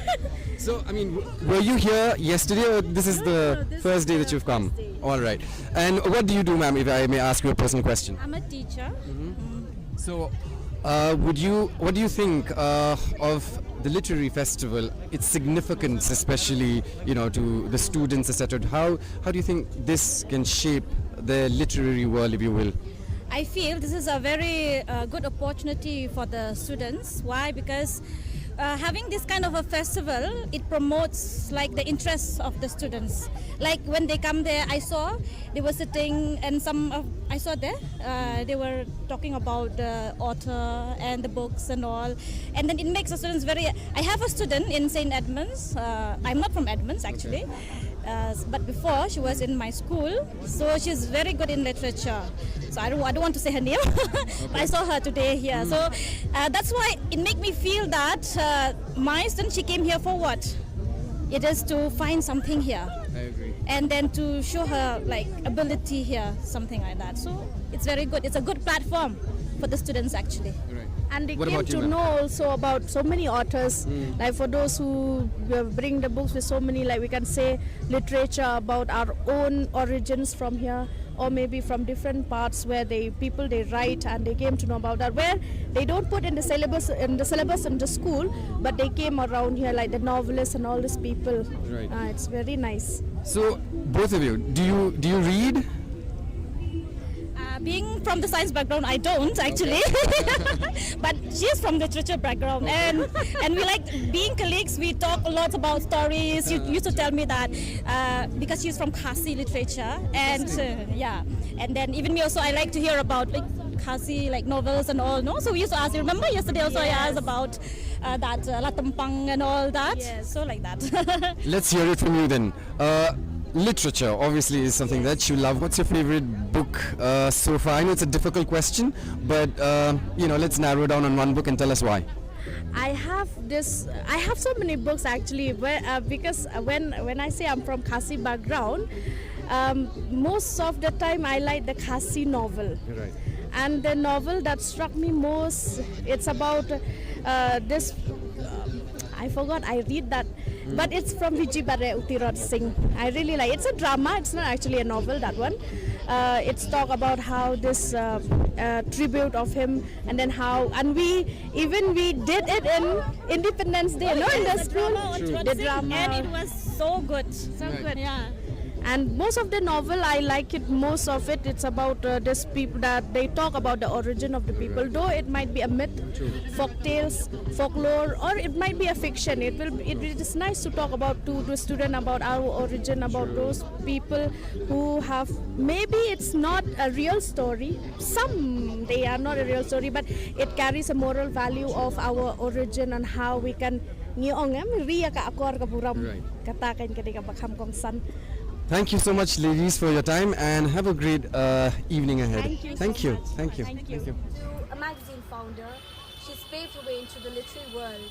Don't miss your chance to hear her speak live at the Shillong Literary Festival, November 18th to the 20th at Watts Lake. And remember, students get free entry. Don't forget to bring your valid ID. We can't wait to see you there. The Shillong Literary Festival is waiting for you.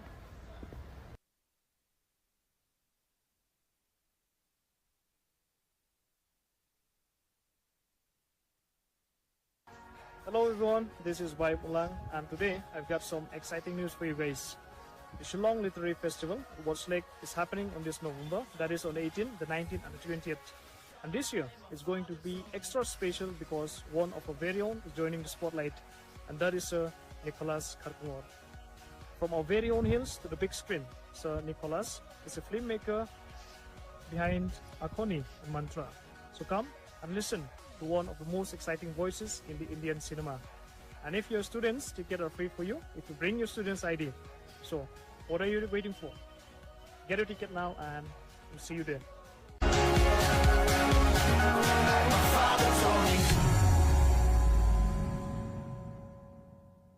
Hey besties, ever dream of authors and artists vibing together, spilling secrets and sharing stories?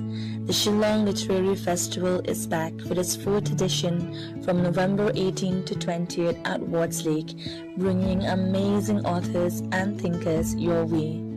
I'm especially pumped for Sabir Hussain, a former journalist, adventurer, and author of 2 motorcycle travelogues. His journeys from Ladakh to the Northeast capture a world of adventure and resilience. Join us from 10 a.m. onwards for book launches, live performances, and fantastic food. Bring your student ID for free entry.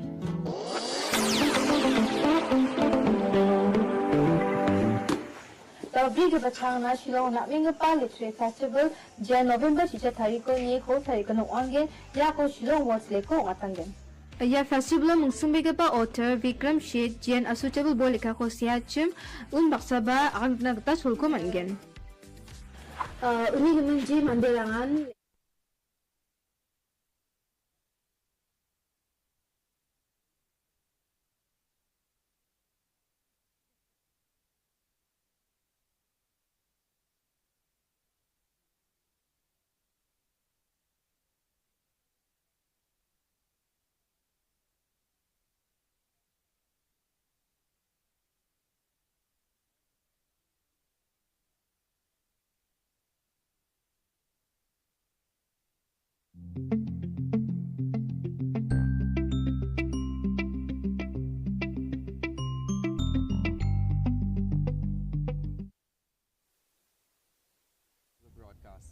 Oh, you were the former of Mint Lounge, the former features director at Vogue India, and now you're an author. You've come up with a new book as well, your first book rather.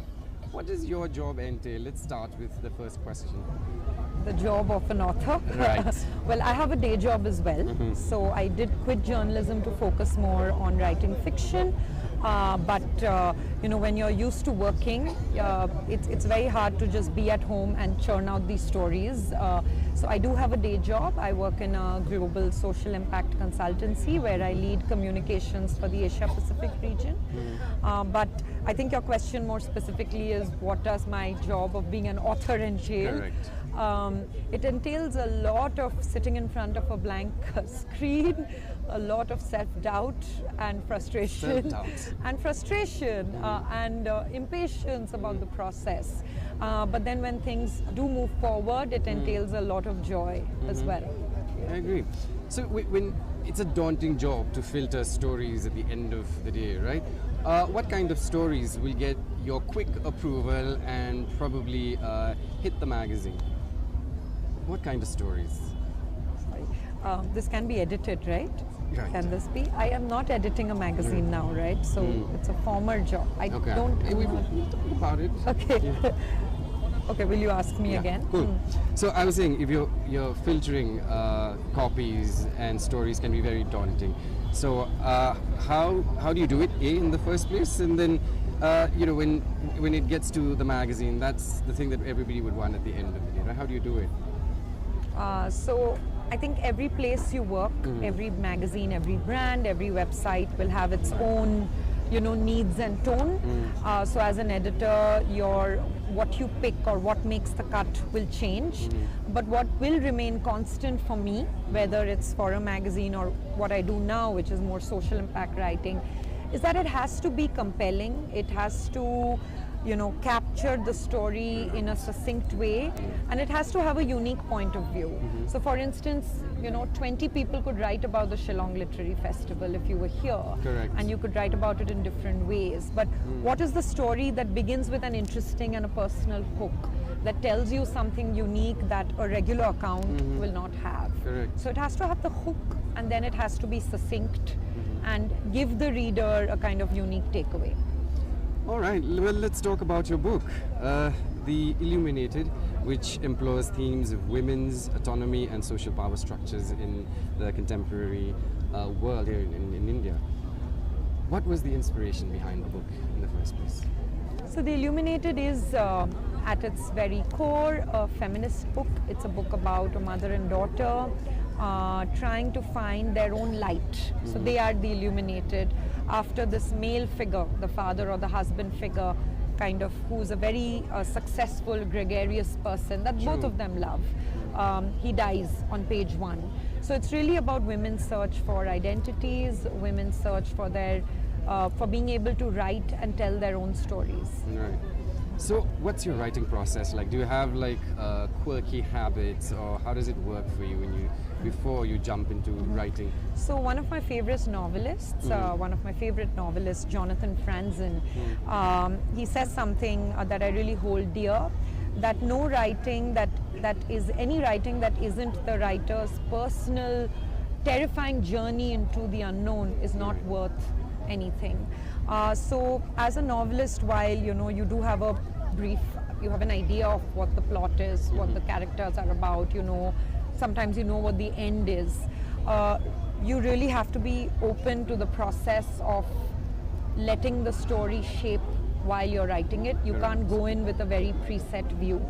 In terms of quirks, because writing involves so much of sitting at a desk for so long, you do need physical exercise. I do a headstand, like I do a shoulder stand before I begin writing every time I sit down. So that way, I feel it's a very practical purpose. It's a rush of blood to the head, but it's also a way to ensure that you're moving around a bit. Yoga is good for the mind as well. So yeah. So since we're talking about books, what is one book that everyone should read apart from your own? Apart from my own novel. And why? In terms of, I think it's an easy answer for me. For me, it really is God of Small Things by Arundhati Roy, because this is for viewers here in Shillong, right? And for readers in India, I feel that really is the book, the contemporary Indian English novel that kind of shaped the new writing, the new novel in English today. And it's just a wonderful book covering so many themes that are relevant for us as humans in the world today. So I definitely recommend. God of Small Things, no questions. Yes, pass. Okay, so now that you're here in the literary setting, if you will, let's talk about the festival. What makes the Shillong Lit Fest special? First the venue. What other festival has cherry blossoms, the venue, but also clearly a very interested and enthusiastic young crowd. I saw so many students here today, which was, such a lovely thing. And because it's organized by the Government of Tourism, and there are IES officers and officials involved, I must say it's really like clockwork. It's so impeccably run, and all of us have come from leaving our work and homes aside from such distances that it's really good to come to a place which is everything is running like clockwork, and everyone seems to be really happy to be here, and there's so much love. Even the dinner last night was so interesting. I don't think I can reveal much, but in which other state will you have like major leads of the government singing and playing the guitar? Can you ask? You can't ask for anything better than that. So talk to me a little bit. If you're not signing books, if you're not on panel, and if you're not doing interviews, what do you normally like to do when you visit LitFest? I like to listen to writers speak. I haven't studied writing formally, as in I didn't do an MFA. So I truly believe that, and this is true for any aspiring writer, I feel that everything that I have learned about writing has been through listening to writers talk about certain truths in fiction, or their process, or their methodology, or also what they like. You asked me what book I like. I always ask the authors that I like reading. If I meet them, I will ask them what they like reading.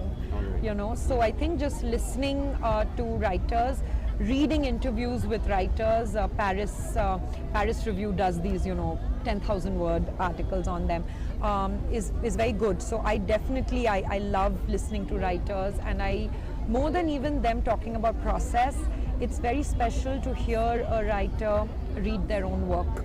So I really like doing that as well. Yeah. So finally, before I let you go, what do you think of the reading culture amongst the youth in the 21st century, against the backdrop of everybody's talking about digital, etc.? What are your thoughts? So there are two sides to it. I think on the surface, and this is a topic that was covered over our talks, multiple talks today actually, the fact that our attention spans are shrinking because of the internet usage, and that's not true just for Gen Z. No. I am a millennial and I'm a writer, and even I find it really hard to stick to and commit to and finish a book. Right. And because I'm a writer and I have so many writer friends, there are some books I have to read. So I have to be really strict with myself and say, no TV today, and really read. So I think it's becoming hard for all of us. That is an issue. And everyone's talking about how do we address that. On the other hand, I must say, I was really surprised in a very good way by the number of young readers who reached out to me, even like people I didn't know, not just at festivals like this. Like you saw the people who came for the book signings, you know, a couple of them, they were really young, they're under 25, or people who DM me on Instagram and reach out from small towns, from all parts of the country saying, you know, I bought your book and I read it. Some 16-year-old from Bhubaneswar wrote to me. So I want to say that while we're saying it's a problem, also anecdotally, it's amazing how young people are reading. So I think we can't just put the blame on young people. We need to write better books that are possibly hooking them. I agree. I said that was the last question. However, I'll still ask you one more question, and that is, how has the book changed you after you finish writing it? How has it changed you as a person? I love that question. I think it's taught me a very important quality that I would like to have, and I think it's good for everyone to have, which is being non-judgmental. Because the thing that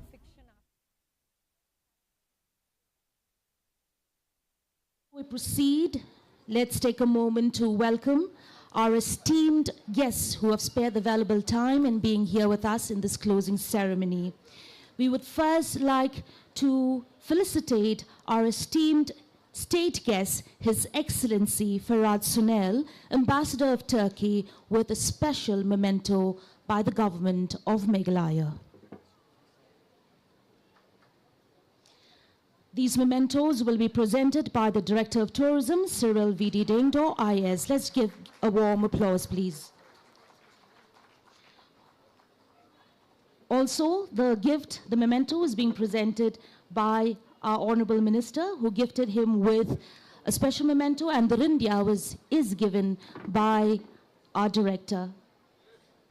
And now we would like to felicitate the chief guest of this function, the Honorable Minister of Tourism, Bapol Lingdo.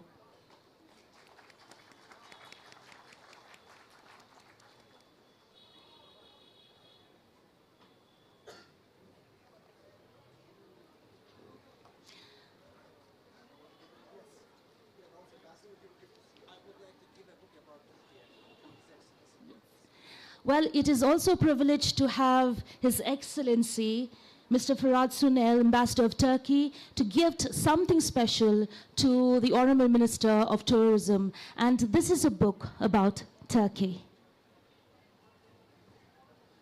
So, cuisine is one of the most important tourism item. And Turkey is one of the well-known touristic attraction all over the world. So this is a book about Turkish food, and I'm inviting Honorable Minister to taste the real Turkish food in Turkey in the future.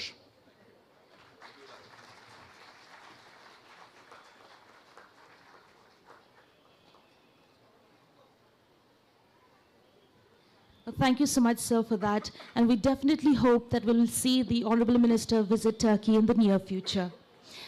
Well, ladies and gentlemen, at the moment we will now have the welcome address, which will be given by Shri Cyril V.D. Dengdo, IS, Director of Tourism.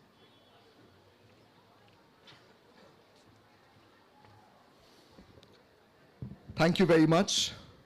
The chief guest of today's closing program for the 4th edition of the Shillong Literary Festival, our Honorable Minister of Tourism, Arts and Culture, Bapol Lingdo.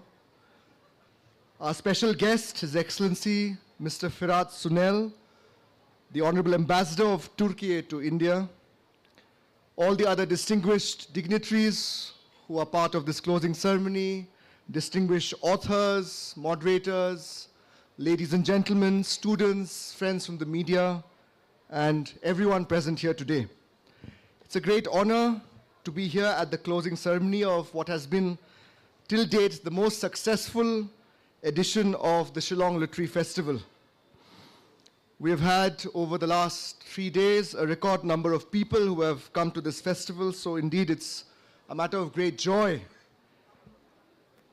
Let me welcome formally our Honorable Minister of Tourism, Bapol Lingdo, who has been a great source of inspiration to the department, also to this festival, being a poet himself, being a songwriter, being a lyricist, being a great speaker who understands literature, who understands the importance of culture and of the written word. Indeed, sir, thank you for joining us at this closing ceremony. At the opening ceremony, you mentioned about the importance of such festivals and you laid the groundwork for the 3-day event, and today we see the culmination. Indeed, like Wari mentioned, it has gone too soon. We are at the closing. I'm sure many of the guests here, the tourists, the attendees wouldn't have wanted it to end so soon, but 3 days has just passed in a jiffy, and it has been a great 3 days. A very warm welcome to His Excellency Mr. Firat Sunel, the Honorable Ambassador of Turkey to India.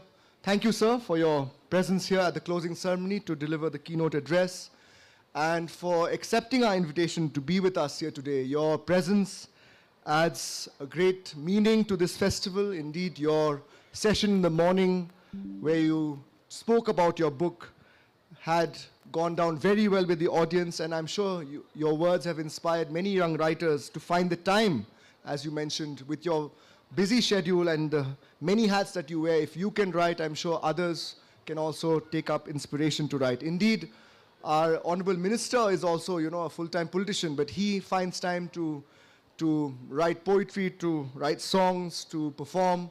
And I think the message is very clear to our youth, especially who are here, that if you are inspired and if you're willing to find the time, you can do it. It's about, the effort and the discipline. So let me just, before welcoming, them also just conclude on the importance of this festival and just speak about the last 3 days.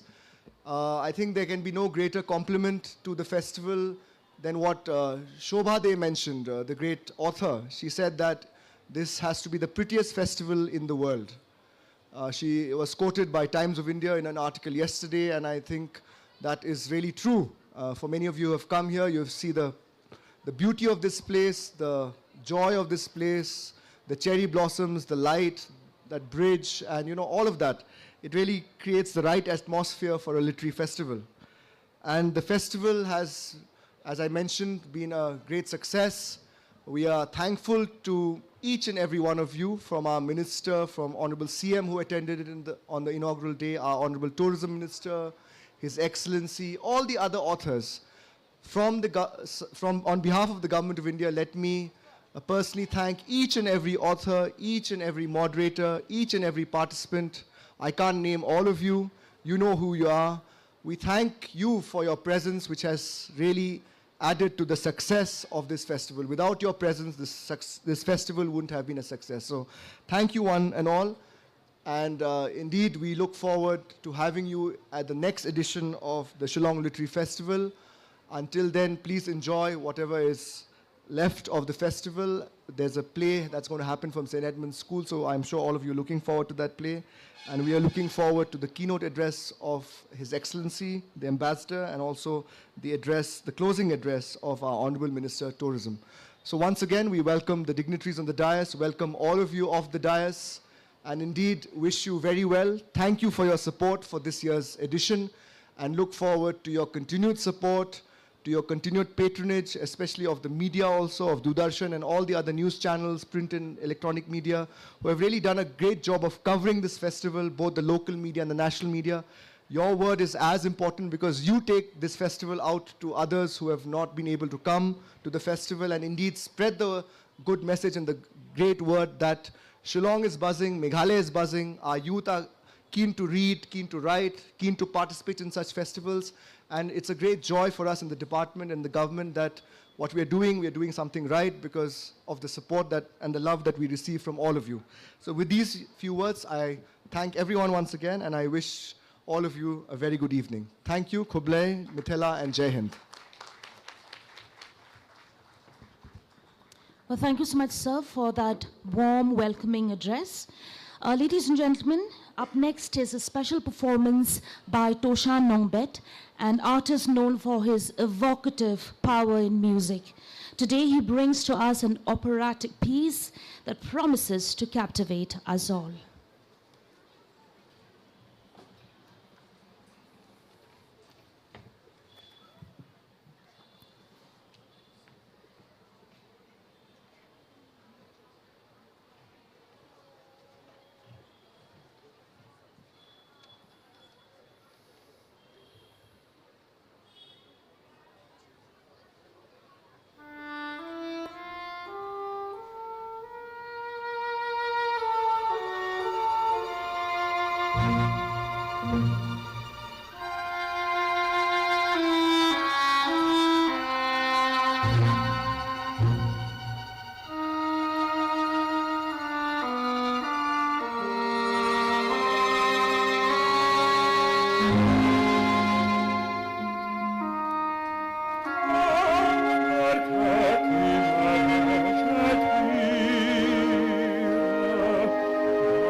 Well, thank you so much, Toshan, for that unforgettable performance. Your music was like poetry, just lifting us all up. And it truly moved us all. So thank you again. Well, ladies and gentlemen, it is a great honor to have our state guest, His Excellency Mr. Farad Sunel, Ambassador of Turkey, back on the stage. Early in the morning, we had listened to his conversation about his latest book, and to have him speak again today at this moment is an absolute honor. So we invite our state guest, His Excellency Mr. Farad Sunel, Ambassador of Turkey, to give us a keynote address.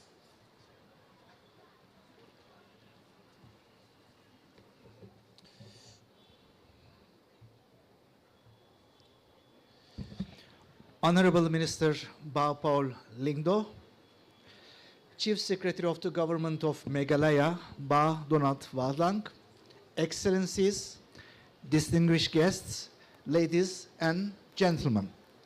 As an ambassador and an author, it is a profound honor for me to address the keynote speech at the Shillong Literary Festival.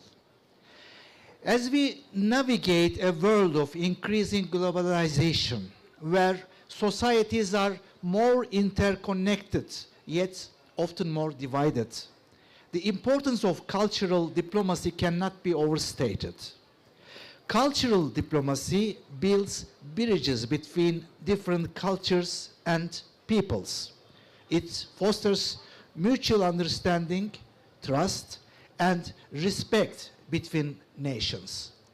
Cultural diplomacy involves using the art, language, history, and shared cultural values to build relationships. Literature remains one of the most powerful tools we have for understanding ourselves, our world, and our shared humanity. Furthermore, it preserves culture and history. It is a vessel that carries the voices of those who came before us. Through literature, we learn about the dreams, struggles, and triumphs of different generations.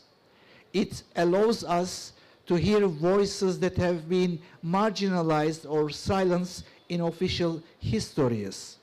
In doing so, it does not only connect us to the past, but helps us to understand the present and shape the future. With the Forgotten Folklore project in the Shillong Literary Festival, Meghalaya has shown its awareness and commitment to protect its cultural heritage. Ladies and gentlemen, cultural events like literary festivals are the best tools of the cultural diplomacy. They are not just celebrations, they are powerful engines of economic growth, cultural exchange, and global connection. India is the country of colorful literature events. This festival today emphasizes the role of literature in the culture and cultural diplomacy. Culture and tourism are inseparable duos, and the Shillong Literary Festival beautifully demonstrates the fusion of literature, heritage, art, and tourism. From Garo Hills to Jantia Hills, Khasi Hills to Shillong, Meghalaya is truly a gem for visitors from all over. The emerald green texture, pristine nature, well-preserved traditions, and impeccable hospitality are wonders that I am happy to explore. And get to know on this visit. Turkey got to know Meghalaya and Northeast India closer, thanks to the celebrating Northeast India Festival, which took place in Istanbul for the first time last September. We are happy that Istanbul was the chosen location for the 19th edition of this prestigious festival. This way, Turkish people got to explore the wonders and rich cultural heritage of Northeast India offers, including textiles and handicrafts.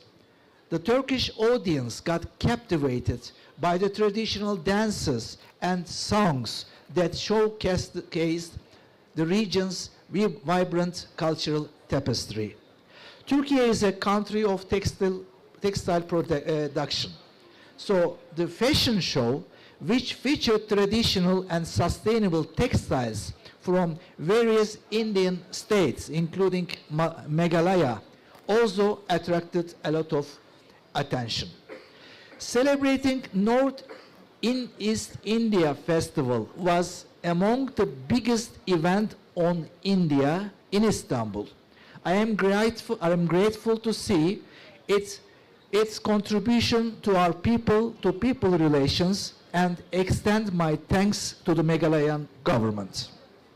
Ladies and gentlemen, my speech cannot be completed without mentioning Meghalaya as a state of nature-born musicians. Last year, I had visited this beautiful state with a group of foreign ambassadors and diplomats. The Honorable Chief Minister Konrad Sangma, while receiving us, had humorously remarked that best musicians in India were from Meghalaya, and even his entire cabinet play at least one musical instrument. Thanks to this festival, I realized once again that Meghalaya is indeed a heaven of music. Therefore, I would like to take this opportunity to invite your musicians to participate in literary, cultural, and artistic festivals in my country.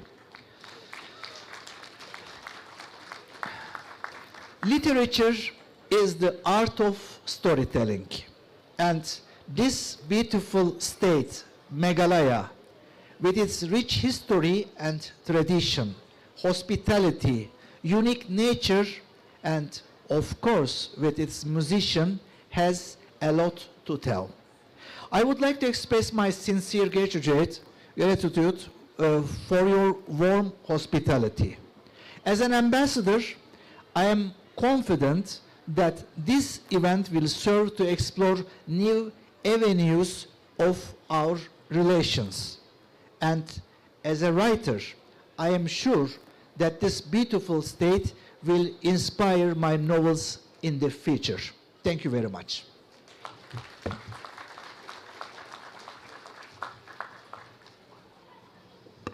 Well, thank you so much, sir, for such a beautiful speech. Next, we are honored to welcome Bapua Lingdo, the Honorable Minister of Tourism, to share his thoughts with us.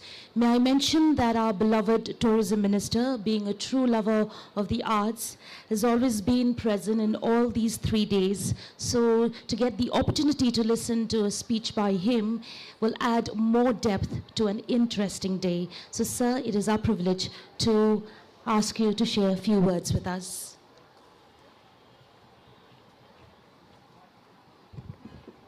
Good evening, friends. Thank you, Wari. His Excellency, the Ambassador of Turkey, Mr. Firat Sunil, our Director in the Department of Tourism, Pak Cyril Dengdo, officials of the Department of Tourism, and more importantly, our writers, members of the journalistic fraternity, all participants in various discussions in the last 3 days, and students, invitees, guests who have come from other parts of the country, and ladies and gentlemen. It is indeed a privilege for me to bring the curtains down formally on LitFest 2024, which is the 4th edition, and by far also the most successful festival thus far. It is indeed very heartening, very gratifying, and I think all of us deserve a round of applause for the success with which this festival has been met. There is a saying that teamwork works, and that is what has been encapsulated throughout the last 3 days. But then, as the saying goes, everything must come to an end. But then I'm also happy to say that the fact that the sun goes down and sinks below the hills also reminds us that there is time for rest, for the evening, but then the sun, we take it for granted, will again come to rise in the next morning. So LitFest 2024 is just a precursor for the next level, where we will elevate and enhance the experience of literature, as was witnessed in the last 3 days, to an altogether new and different dimension in the next year. I'm happy to see and to hear that the Ambassador, His Excellency Mr. Sunil, has invited our state for an exchange at the cultural, the musical and literary levels. We were part of an exchange, the Northeast Cultural Festival, which was held at Istanbul in September this year. And it is for the first time that our singers, our cultural ambassadors, our designers, our textile products, all had a platform at Istanbul. Your Excellency, we accept your invitation with profuse thankfulness, and we will certainly ensure that we take the best possible contingent to Turkey. As you rightly mentioned, cuisine is something which is very important in our touristic experience. All this while, we have always read that the way to a man's heart is through his stomach, but I think now we can say that the way to a tourist's heart is also through his stomach. And certainly, cuisine, culture, climate, customs, all of these are the strong and very powerful USPs of Meghalaya as a state. I think we have reached a level where the rest of India, and in fact, even beyond the bounds of India, are looking towards Meghalaya for the kind of immersive, experiential tourism that we have to offer. Just this morning we read about the fact that the Northeast has one of the best air qualities in the country. Your Excellency, whenever you feel that your lungs are clogged, please feel free to fly to Shillong. The entire Meghalaya is a mega AC for you. People ask me about how many 5 or 7 star accommodations do you have in Meghalaya.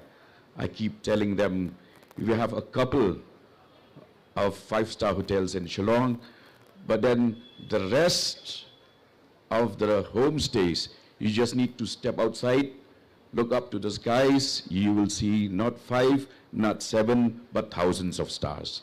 That's Meghalaya. And we should sell that as a strong point. You know, the fact that we have avian tourism, it's simply mystifying and breathtaking when you see the Amur falcons, which every year travel from Siberia and northern China to the Turso Valley of Ribohoi district. It's a sight to behold. When you talk of our caves, we have the longest cave system in the world, 23 to 30 kilometers. What else do we need? God has been very kind to us. All we need to do is repay his kindness by plowing back and ensuring that we do our bit to further enhance and unleash the potential of this beautiful state of ours. We cannot wallow in self-pity. We are a state abundantly blessed. Therefore, it's only a fool who can say and complain that he is poor while living in a state with so much wealth of talent, natural, and in terms of our youth power as well. We have witnessed a performance by Toshan. This is the level of musicians, the caliber of musicians that we have amongst us. There is more to be discovered, and I'm confident that we will be able to take Shillong Literary Fest to the levels that Jaipur Literary Fest has reached sooner than later. As we wind up today's sessions, I must share with you that tomorrow itself, your experience of endless good times should continue. And tomorrow we have the Tri-Hills Festival with our guests from Wales arriving at Shillong tonight and performing tomorrow. Again, reawakening and reviving the Welsh Meghalaya Connect. So friends, without taking more time, let me thank each one of you for having immersed yourself, engaged yourself in the various activities in the past 3 days, and together let us build brand Meghalaya, a brand which has already earned a space, the most sought after tourist destination in 2025, and in the month of February next year, we will be part of a celebration of tourism in the state of Gujarat, wherein Meghalaya will be a recipient of the responsible tourism, where we practice and have been practicing responsible tourism for the past 5 years. With these words, I look forward to seeing you in future ventures and initiatives of the department. Together, let's take this state to the rightful place it belongs. Meghalaya is a slice of paradise, and we can only optimize our efforts to ensure that every potential visitor gets to taste this slice of paradise. Thank you, Kublai, Mithila, Jai Hind. Thank you. Well, thank you so much, Honorable Minister of Tourism, for your inspiring words and for always championing the creative spirit of our state. Well, ladies and gentlemen, as we bring the Shillong Literary Festival 2024, which is also the 4th edition, to a close, it's hard not to feel a sense of wonder and gratitude. These past 3 days have been nothing short of magical. Well, earlier we've heard the Director of Tourism also giving his thanks to everyone for making this festival a success. But may I also add these words: let the spirit of Shillong, the magic of Wards Lake, and the power of storytelling stay with you all. But ladies and gentlemen, that's not all. To add more depth to an already interesting concluding day, we shall be having a lot more musical performances to grace the stage. The legendary Lampang's Emle will be captivating us with his soul-rendering songs. Doshan Nongbet will continue to mesmerize us with his powerful voice. And how can we forget the much-awaited Mamma Mia musical by St. Edmund School? So, let the music begin.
This opportunity to express what was there back then.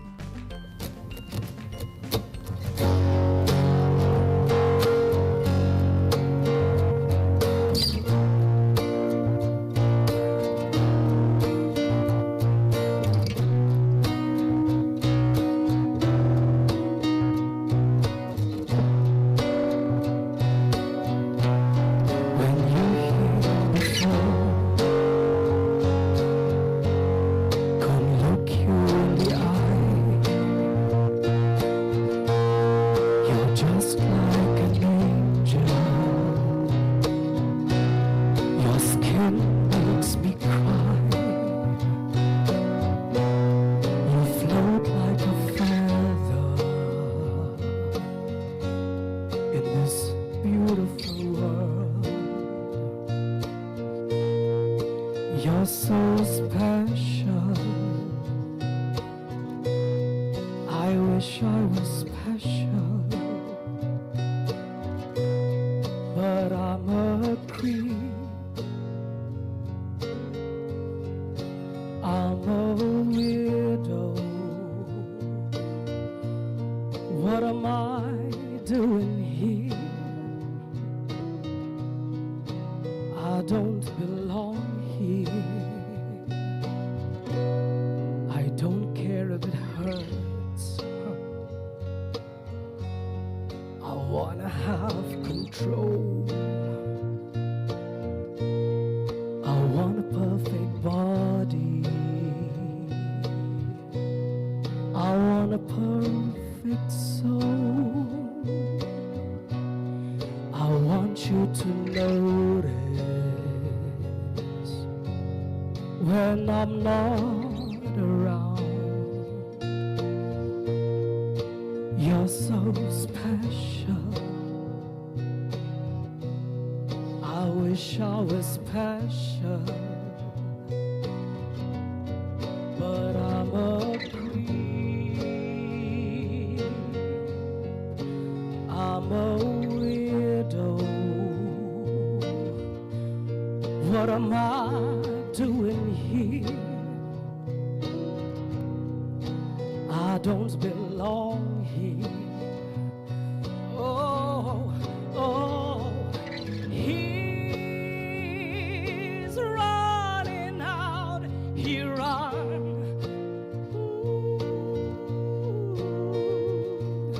He's running out. He run, run, run, run.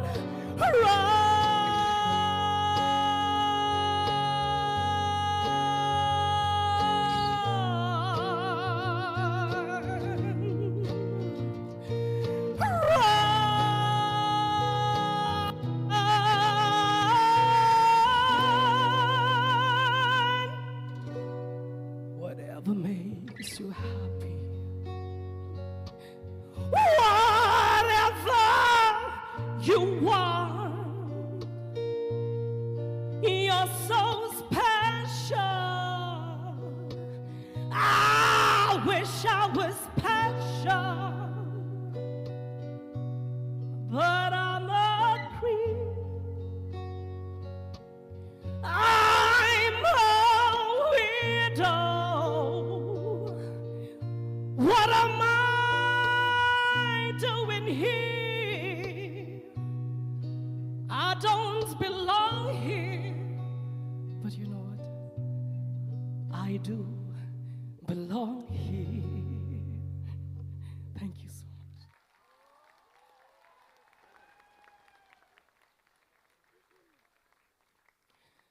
So we've seen a lot of things, a lot of changes everywhere we go.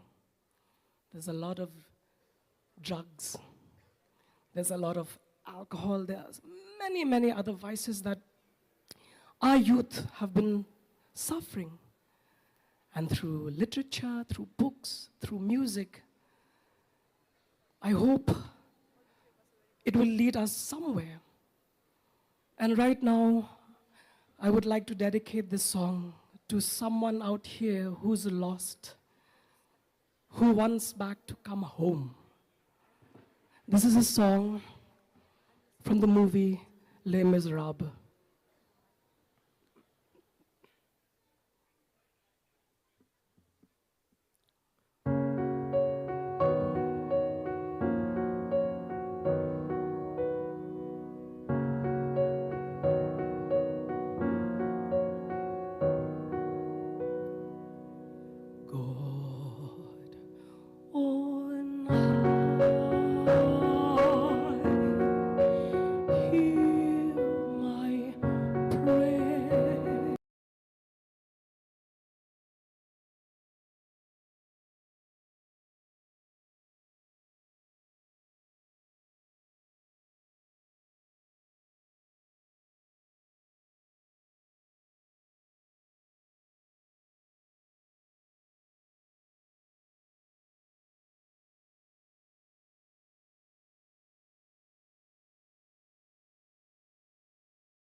Bring him home, bring him home, bring him home.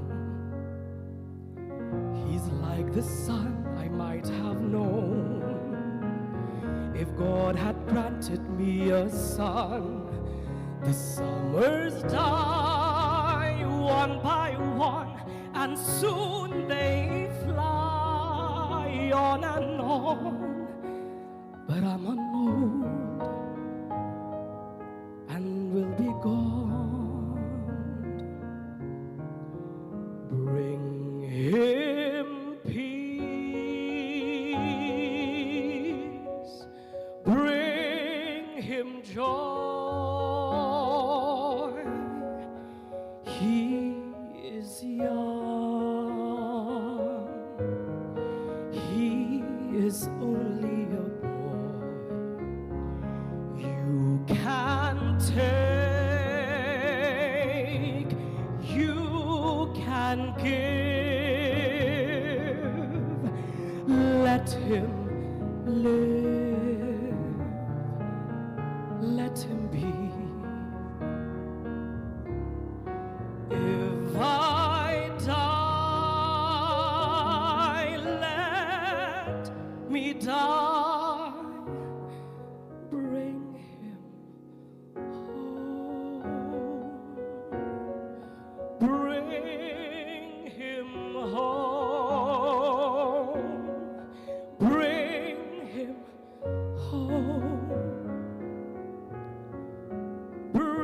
him.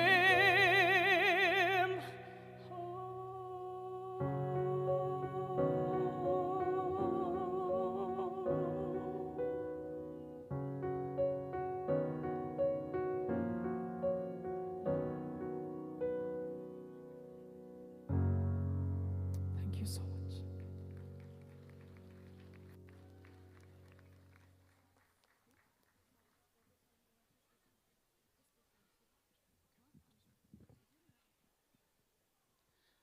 Well, ladies and gentlemen, the Mamma Mia musical. Yes. You're not going to let me finish it. Well, Mamma Mia is up, exactly. And in order, to introduce this play, we do have Brother Solomon who will say a few words first. A very good evening to His Excellency, Mr. Farhad Sunail, Ambassador of Turkey, our Honorable Minister of Tourism, Bapal Lingdo, and the Director of Tourism, Mr. Cyril Diangdo, and all the other dignitaries present here, and dear friends, thank you. First of all, I'd like to acknowledge the government of Meghalaya, especially Bapal Lingdo, for giving us the opportunity to present this musical, Mamma Mia. Oh, it's indeed an honor and a privilege. And our children they were so excited to get the news. Thank you so much, sir. And hope our children will do justice. And I would like to just acknowledge our children, brilliant. We produced this musical in 3 weeks, and it's because of their exceptional talent. So thank you very much, friends, and please enjoy. Thank you, sirs.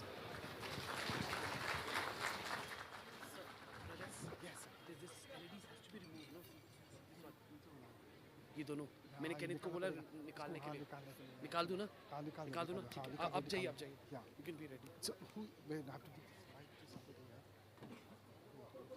I have to go that way.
even if you fail.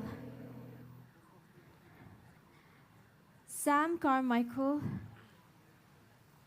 Bill Austin, and Harry Bright.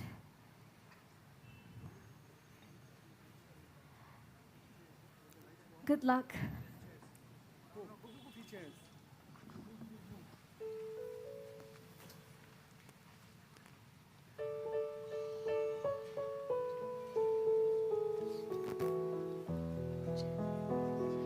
Sophie! Sophie! Ali, Lisa! Where have you been? I thought you'd get here hours ago. What a journey. Guess who left the ticket on the kitchen table? We said we have to get in this plane. It's our best friend's wedding tomorrow. Lisa! Sophie! We made such a fuss. We were in that plane even without a ticket. So where is he then? Your Sky. We're dying to meet him. How's your mom?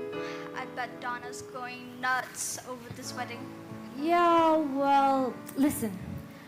I've got a secret, and you're the only ones I can tell. Oh my god, you're pregnant? No, I invited my dad to my wedding. Your dad? You mean you found him at last? Well, not exactly. But look, I found this in Mom's desk. Sophie, you're not supposed to go around reading your mom's diary. She's supposed to go around reading yours. But look, 2004, the one she kept the year she fell pregnant with me. You know how she won't talk about my dad? Says she can't remember? Well, look, July 17th, what a night. After the show, Sam rowed me over to the little island. We danced on the beach, and we kissed on the beach, and ... Bill? ... It's what they did in the olden days. Sam's the one. I know he is. I've never felt like this before. Honey, honey, how he thrills me. Honey, honey. Honey, honey, nearly kills me. Honey, honey. I've heard about him before. I wanted to know some more. And now I know what they mean. He's a love machine. Oh, he makes me dizzy. A love machine? That's nothing. Honey, honey, let me feel it. Honey, honey. Honey, honey, don't conceal it. Honey, honey. The way that you kiss goodnight. The way that you kiss me good. The way that you hold me down. The way that you hold me. I feel like I wanna sing when you do your thing. So this guy Sam's your dad? Well, not exactly. Sam told Mom he was going home to get married. Typical bloody man. I know, but look, August 4th, what a night. I was still feeling depressed about Sam when after the show, Bill rented a motorboat and I took him over to the little island. One thing led to another and ... Bill? What a night. Harry turns up out of the blue, so I said I'd show him the little island. I must need my head examined, but it was so sweet, I couldn't help it, and ... Yes, the sperm donor has a name. Well, 3 names, Sam, Bill, or Harry. And they're all arriving for the wedding? Yes. Oh my god, do they know? Well, what do you write to a total stranger? Come to my wedding, you might be my dad? No. They think Mom sends the invitations. And after what's in here, I'm not surprised they all said yes. Honey, honey, love me, baby. Honey, honey. Honey, honey, touch me, baby. Honey, honey. You look like a movie star. You look like a movie star. I know just who you are.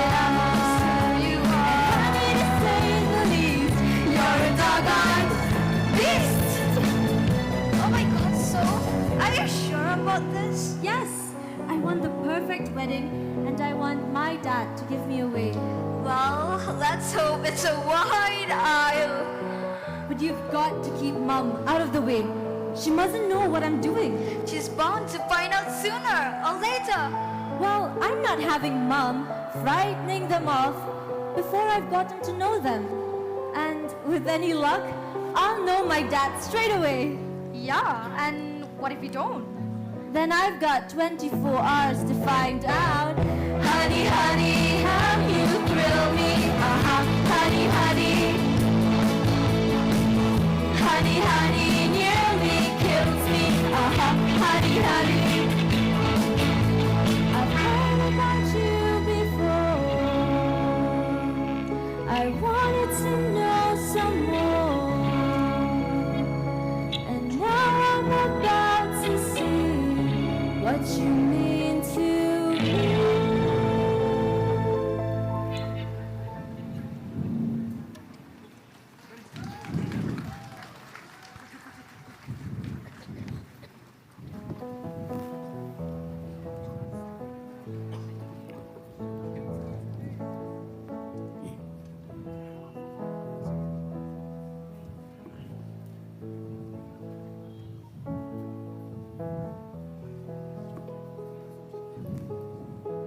Oh, come on, Cleopatra. Oh, one more step and these sodding heels. Oh, what did you expect? A chauffeured limousine at the water's edge? Yes, Donna knows I don't do walking. Well, look what the tide's washed in. Hey, for one night, and one night only, it's Donna and the Dynamos! Group hug! So, how's the mother of the bride? Oh, all the better for seeing you, pair. God, Tanya, 8 bloody yes. Oh, I know, darling. Blame it on a penchant for jet-setting millionaires. Well, I've been changed to this place and have constant battles with the bank manager. Oh, I pity the poor bank manager. Auntie Rosie! Sophie Sheraton! You've gotten more gorgeous every time I see you. Well, don't I get a big fat kiss for coming all this way to your wedding? Oh, I bet you don't remember me. Not with all that plastic surgery. Of course I do. Auntie Tanya! Aw, look at my baby. A whole life ahead of her. Mom, I'm getting married, not joining the Foreign Legion. Well, in my day, they didn't get married at 20. No, Donna, in our day, we didn't get married. Full stop. A white wedding. I don't know where she gets it from. Donna, it wasn't my idea. Girls, meet the leading man at tomorrow's do. Sky, Rosie and Tanya, my one-time backing band and all good time mates. Oh, backing band be buggered. Hello. Hi, I've heard lots about you two. Oh, all that I hope. Sorry, I don't speak Greek. My name is Pepper. Oh, 'cause you're hot. Nah, 'cause it gets up your nose. Pepper and Eddie are my bar staff, waiters, boatsmen, general help. Only generally. They're no help at all. Don't you two have any work to do? Sir, yes, sir. Donna, the taverna looks wonderful. Oh, we've got Sky to thank for that. Why? What have you been up to? You haven't been here long, have you? No, I came here to escape from the London Stock Exchange and I never went back. Why? I've been dealing with the world, but you never know. But you should see what he's done to my world. He's gotten me online. Him? You? Emailed, wired up, knuckled down. You've got to move with the times, Donna. No more drachmas under the mattresses.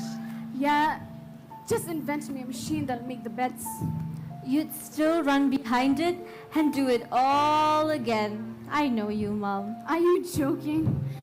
More than ready to put my feet up when the boat comes in. Oh, speaking of boats, I'd sink that old wreck you've got moored by the jetty. Sink it?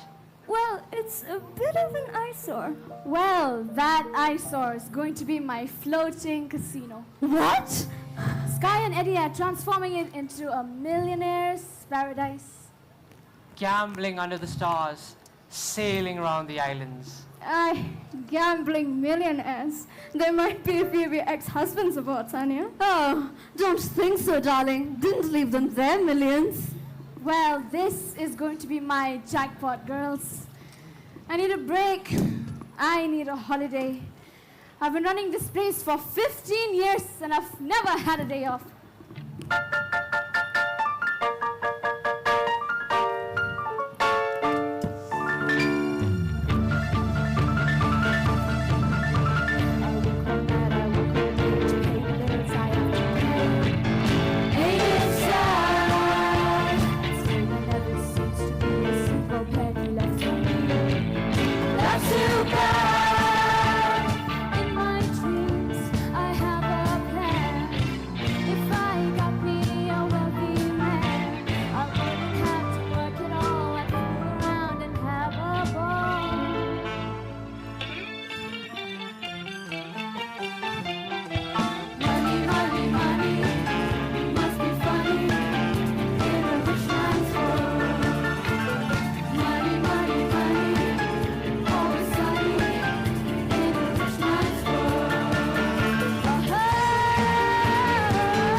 I'm glad to get off that boat.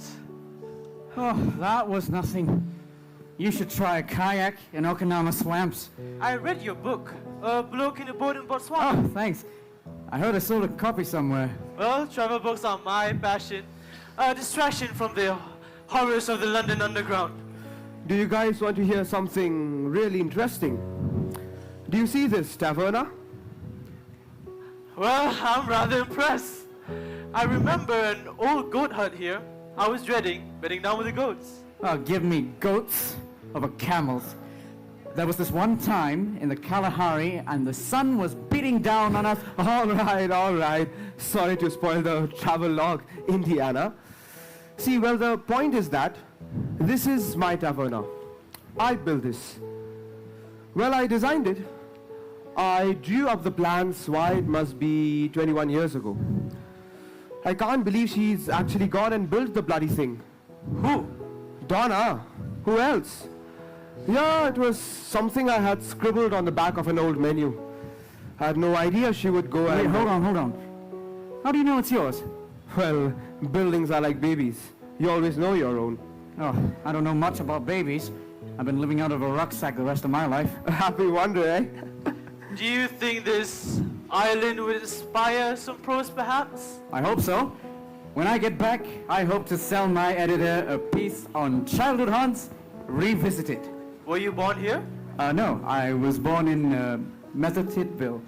But my mother's Greece, and about the only time I was in Greece was to visit my great aunt. And that was 21 years ago. So now you can write about Sam's, Taverna, and the tourists will flock. Oh, no, not at all. I'd rather this be the secret idyll that I remembered. Well, if you were born here, maybe the idyll would be boatloads of tourists with pockets full of money. At least they might have some staff then. Where is everybody? Oh. Good afternoon. Can I help you? I'm Bill Austin. You have a room for me? Bill Austin? I'm Bright. Harry Bright. Harry! So you must be... Sam Carmichael. Yes. Were you expecting us? Yes, of course. I'll get the keys. Well, I hope I get a chance to get my tongue around a little Greek. Oh, yeah? I haven't spoken it in 21 years. Hang on. 21 years? You know, this is beginning to sound all like a setup. Well now, Bill, here is a story for you. Friends, 3 men, complete strangers. They have been invited to a wedding. They have been invited to a place they haven't visited for 21 years, and by a woman they haven't seen for 21 years. Why are they here? That's not bad.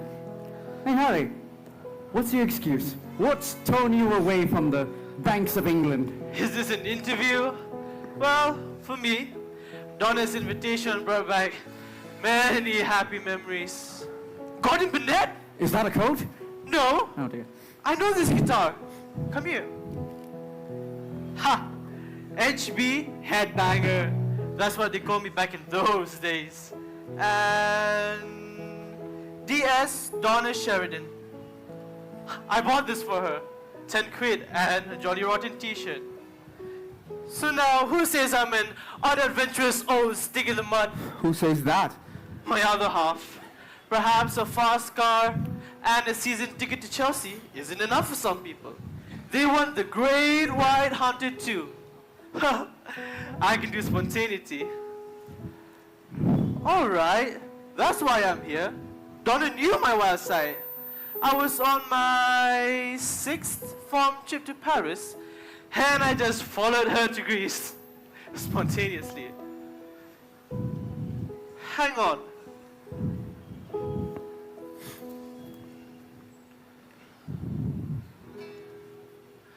Thank you for the music, the songs I'm singing.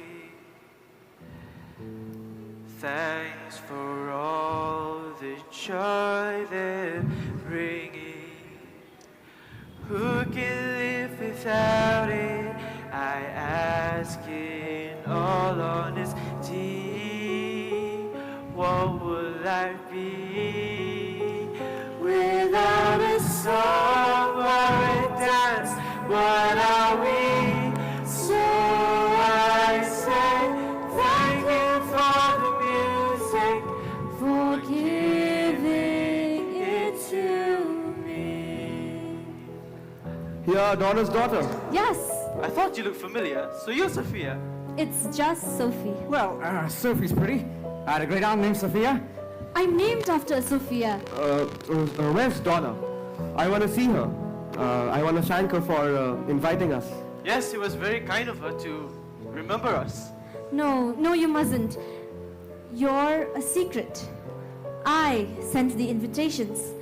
She doesn't know. Why? Because Mum's always talking about her friends from the old days, and I thought she'd just be thrilled if I invited you all. But then she's got herself in such a state about this wedding, and she's not expecting any guests, and she'll hyperventilate. Sophie, so hold on. Are you trying to tell us that Donna didn't invite us? No. So, just pretend you're here for a holiday, and she'll get a lovely surprise when she sees you all at the wedding. We'll let her in on the secret. Yes, but... Mother says I was a dancer before I could walk. She says I began to sing long before I could talk. Oh boy, have you made a mistake? And I've often wondered, how did it all start? Who found out that nothing could capture a heart like a melody can? Well, whoever it was, I'm a fan. So I say thank you for the music, the songs I'm singing. Thanks for all the joy they're bringing. Who can live without it? Oh, bloody hell. Asking all honesty, what would life be without a song or a dance? What are we? So I say thank you for the music, for giving it to me. Look, Sophie, I don't want to spoil your lovely surprise. But the last time I saw your mother, she told me she never wanted to see me again. So if it was you who sent us the invitation, I'm still barred. But that was years ago, and I want you here. Why? Because it's my wedding, and I just want everyone to be friends. So you are a little minx. You're worse than your mother. I'm glad you never met my boys. You would ruin them. Your boys? You have sons? Yes, I've got two. And by the looks of it, I'd love to bring them here someday. Like you used to bring my mother? What? I've been so lucky. I am the girl with golden hair. I wanna sing it out to everybody. What a joy, what a life, what a chance. Thank you for the music, the songs I'm singing. Thanks for all the joy they're bringing. Who can live without it? I ask in all honesty. What will life be without a song or a dance? What are we? So I say thank you for the music, for giving it to me. So I say thank you for the music, for giving it to me. Will there be a trouser press on this island? Yes, I'll take you to your rooms now. There was something in the air that night. The stars were blind. Fernando. Donna? They were shining. Bill? Hi, Donna?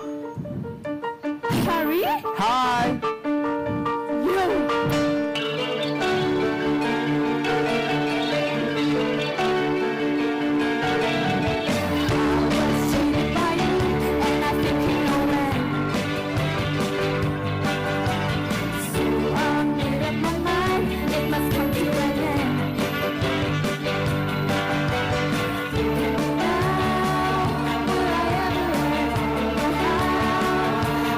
Suddenly lose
like me to pinch you? You keep your hands to yourself. You have changed your tune? What the hell are you doing here, Sam? Why are any of you here?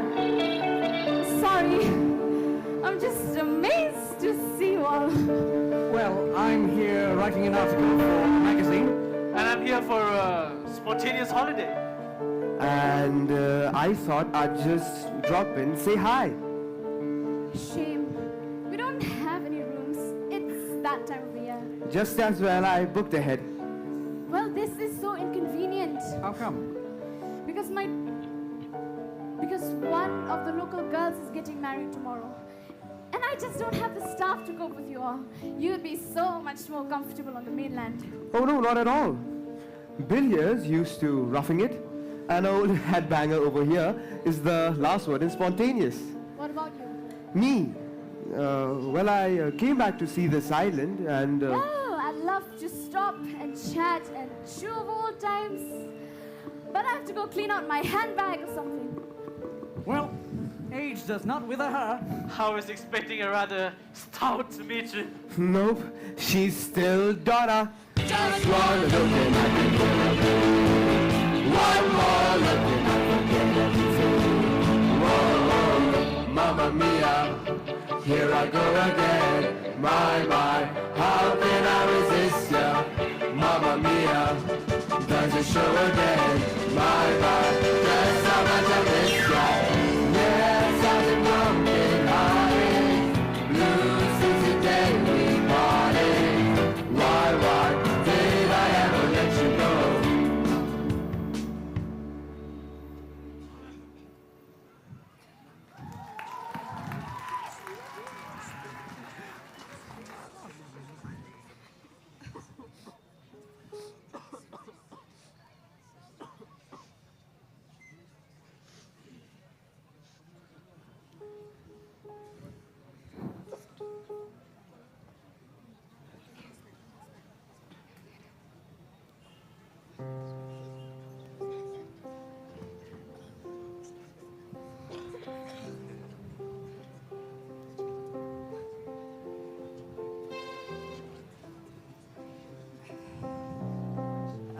Where's my dawn dress?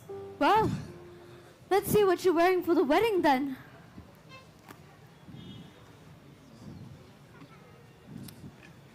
Ta-da! You are joking! What? Go on, say it. Well... Yeah? You could have been making a statement on the duty of wedlock. Well, you know more about that than me.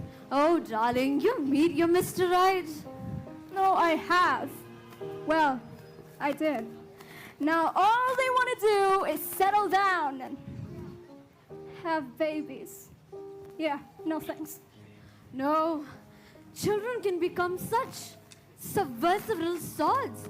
I mean, who would have thought that Donna, an icon of female independence, would have a daughter getting spliced at 20? Oh, what can I say? White weddings are trendy. Oh, what's wrong with these children?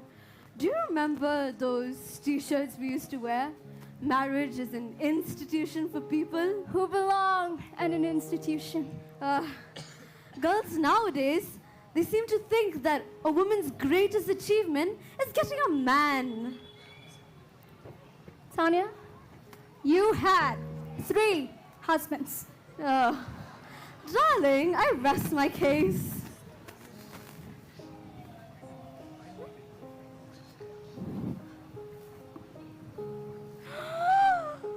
Oh my God! Oh my God, look! Oh, we were so young! Oh, I don't know what the girls in my new woman bookshop would say about this outfit! Rosie, we should do a number tonight at the hen party!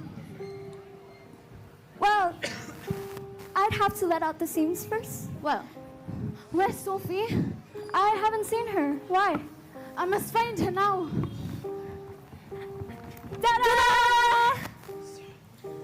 Oh my gosh. That's all I want. It was in the trunk. Yeah, you should hang it up in the bar. Show Sophie what a funky mom she's got. No! Give it here. Burn it! I never want to see it again. Hey, what's wrong? Yeah, what's happened? This has to be a joke. Any minute I'm gonna wake up and they'll all have gone away. What is it? Nothing. Leave me alone. I knew this would happen. Of course, it was gonna come out now. It had to. Oh God, why was I such a stupid little idiot?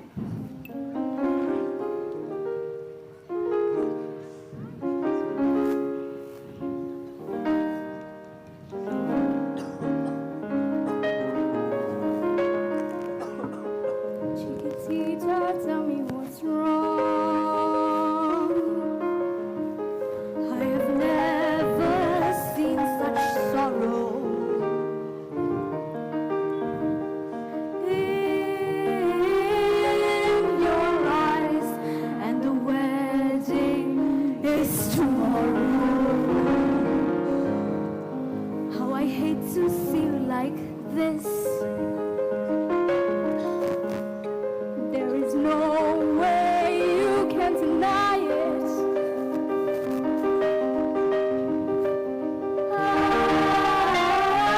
I can see that you're all so sad, so quiet.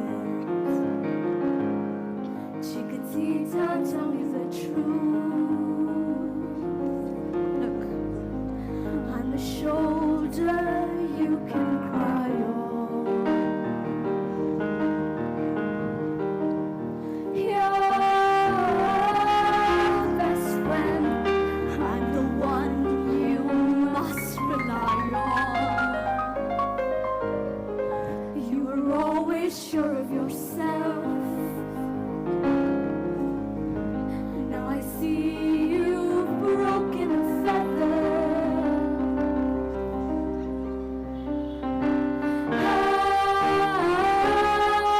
I hope we can patch it up together. Chiquitita, you and I know how the heartaches come and they go when the stars they're leaving. You'll be dancing once again, and the pain will end. You will have no time for grieving. Chiquitita, you and I cry. For the sun is set and the sky is shining above you. We hear you sing once more, like you did before. Sing a new song, Chiquitita.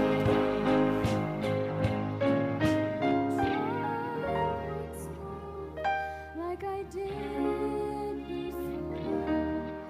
Sing a new song. So, Dad. Who's Dad? Sophie's. You know how I always said it was Sam, the architect who ran away from home to get married? Oh, typical bloody man. Well, I'm not sure that it was him. You see, there were a couple of others. Donna Sheridan, you duck horse! You shady lady, why didn't you tell us? I didn't think I'd ever have to. I didn't think that all three would be sitting in my bar right before the wedding. What? In the bar? I have to see them. Donna, where are they? Donna, are you sure? Of course I'm sure. You think I'd forget my daughter's three dads? Sam Carmichael, Bill Austin, Harry Headbanger. Oh, not. Ye gods, why have they all turned up now? It's like some horrible trick of fate. Well, it is very Greek. Wait, hold on. Do they know? No, I never told anyone. I mean, why are they here ruining Sophie's wedding? Well, Donna, come on, be fair. They didn't know she existed. They don't need to know. I've done a bloody good job of raising Sophie all by myself, and now... Look, tonight is a male-free zone at the hen night. And tomorrow, Tanya and I will take them fishing. Fishing? Oh, please. Ugh. Well, what do you suggest we do with 3 men? Nah, that does take me back. Oh God, you dumb bat. Why didn't you tell us? Oh, I guess this just about serves me right. Oh my God. You sound just like your mother. I do not. Yeah, you do. Whatever happened to our Donna, the life and soul of the party, El Rock Chick Supremo? Oh, she grew up. That's all. Well, then grow back down again. You've done nothing to be ashamed of. Yeah, screw them if they can't take a joke.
To my stag party.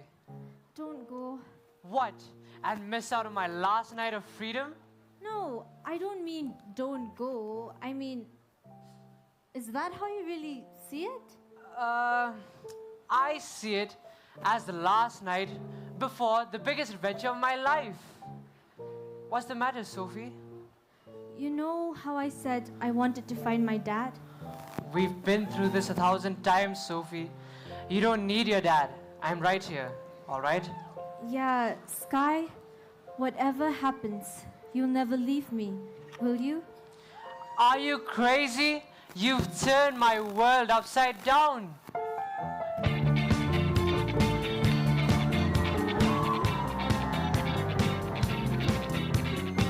I wasn't jealous before we met.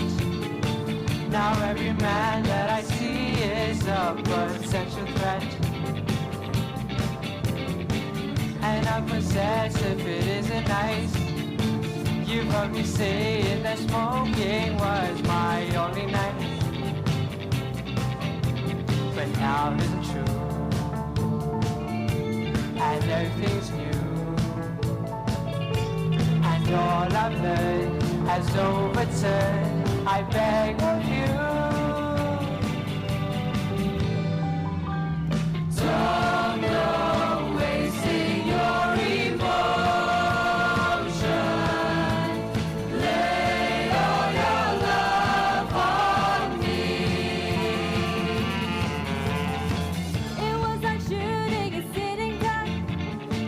A little small talk, a smile, and baby, I was stuck. I still don't know what you've done with me. A grown-up woman should never fall so easily. I feel the kind of fear when I don't have you near. I'm satisfied, I skip my pride, I beg you, dear. Don't go wasting your emotion. Lay all your love on me. Don't go sharing your devotion. Lay all your love on me. what the hell is going on? Sorry, mate, but it's an ancient island tradition. You see, the night before the wedding, the groom dives down into the ocean in search of the Helens of Troy's necklace. And then in charmed union blesses he who discovers the pearls. Whoa! It's totally crazy. I mean, why marry the first guy that comes along? Oh, Pepper. I've had a few little love affairs. They didn't last very long and they've been pretty scarce. I used to think I was sensible. It makes the truth even more incomprehensible. 'Cause everything is you, and everything is you, and all I've learned has overturned. What can I do? Don't go wasting your emotion. Lay all your love on me.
Ladies, are there any here tonight?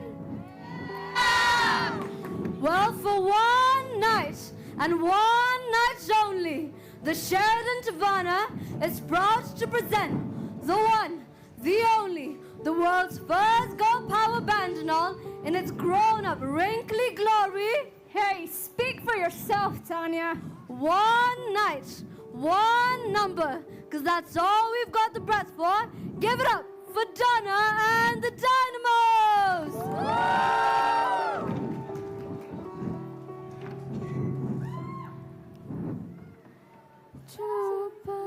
Lights are gonna find me, but I won't feel blue like I always do.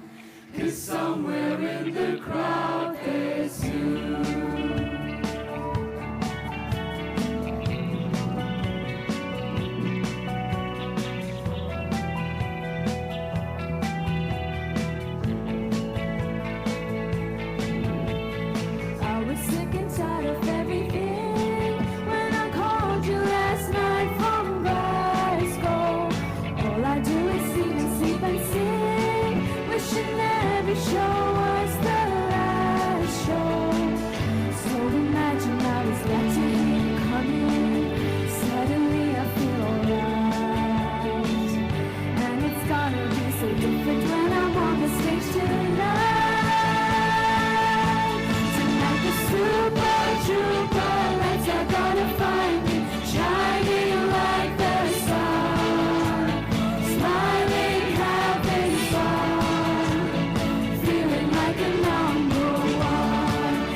What the heck are you doing here? Oh, hen night, women only.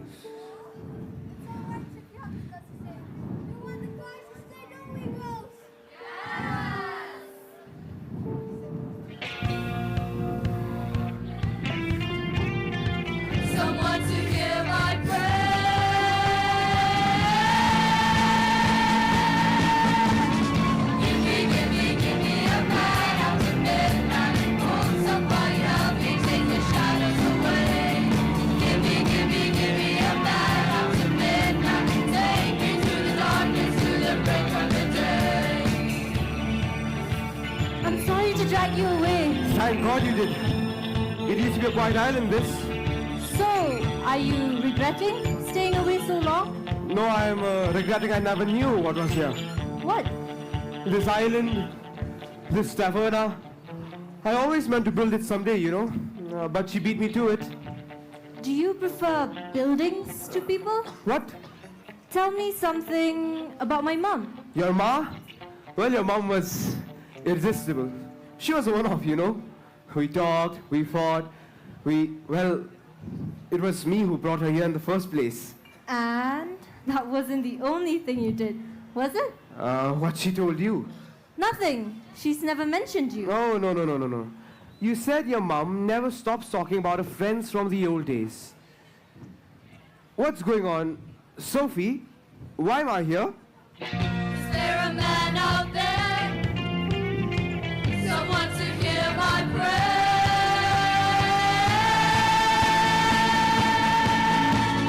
Give me a man after midnight. Won't somebody help me chase the shadows away?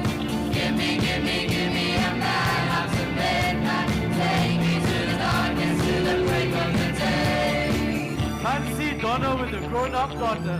Have you got any children, Harry? No, I haven't put myself in a bad fraternity. It's never too late. I don't think my other half would agree. Oh, you don't want children.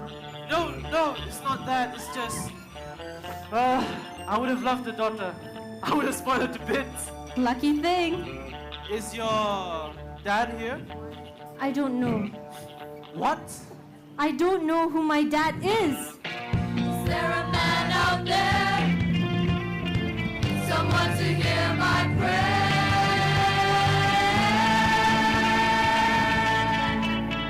Can I be nosy? I'm a writer, so it goes with the territory. Go on. Well, how'd your mother get this place? The last time I saw her, she was singing in a nightclub on the mainland. She was left some money in a will. We lived with an old lady when I was little. Her name was Sophia. My great aunt Sophia? I think it must be. But I always heard her money went to family. Wait a minute. How old are you? I'm 20. Won't somebody help me chase the shadows away? Give me a man. Take me to the darkness, to the break of the day. No. Sorry, I had to get some air. Why did your great aunt leave my mother that money? I don't know. You do. Please just tell me. Well, what has your mother said? Nothing. She won't talk about the past. She doesn't understand, but I need to know. Well, you'll have to go and ask her. This has got nothing to do with her.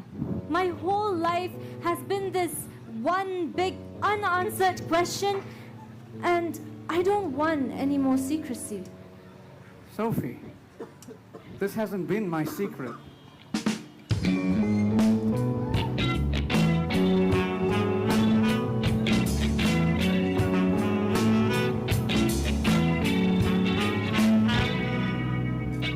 I've seen you twice in a short time. Only a day since we started. It seems to me for every time I'm getting more open-hearted. Your smile and the sound of your voice and the way you see through me.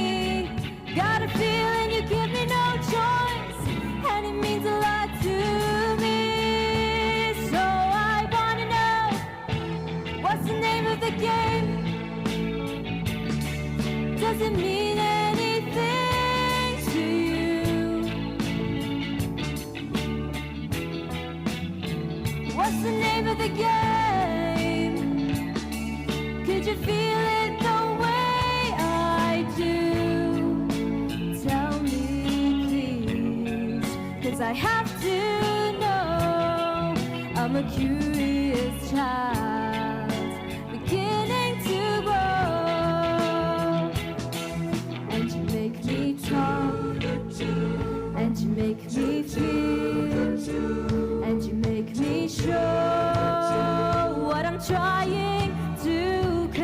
I trust in you. Would you let me down? Would you laugh at me if I said I care for you? Could you feel the same way too? I wanna know, what's the name of the game? I'll talk to your mother tonight. Does it mean anything to you? Gotta know what I'm doing, it's right, and it means a lot. What's the name of the game? Could you feel the same way too? I wanna know. Oh yes, I wanna know. What's the name of the game? Bill, are you my father? I think so. Well, you know what comes next. Don't tell me you have a twin sister. No. Will you give me away Give you tomorrow? away? Yes. I'll feel like a proper bride if I can walk down the aisle with my father. You better ask your mother. Bye. You No. better ask your mother. No, not tonight. We'll keep this our secret till the wedding. She'll go crazy. She'll be relieved. She'll see us together and see that I'm happy. Fine. I'll do it.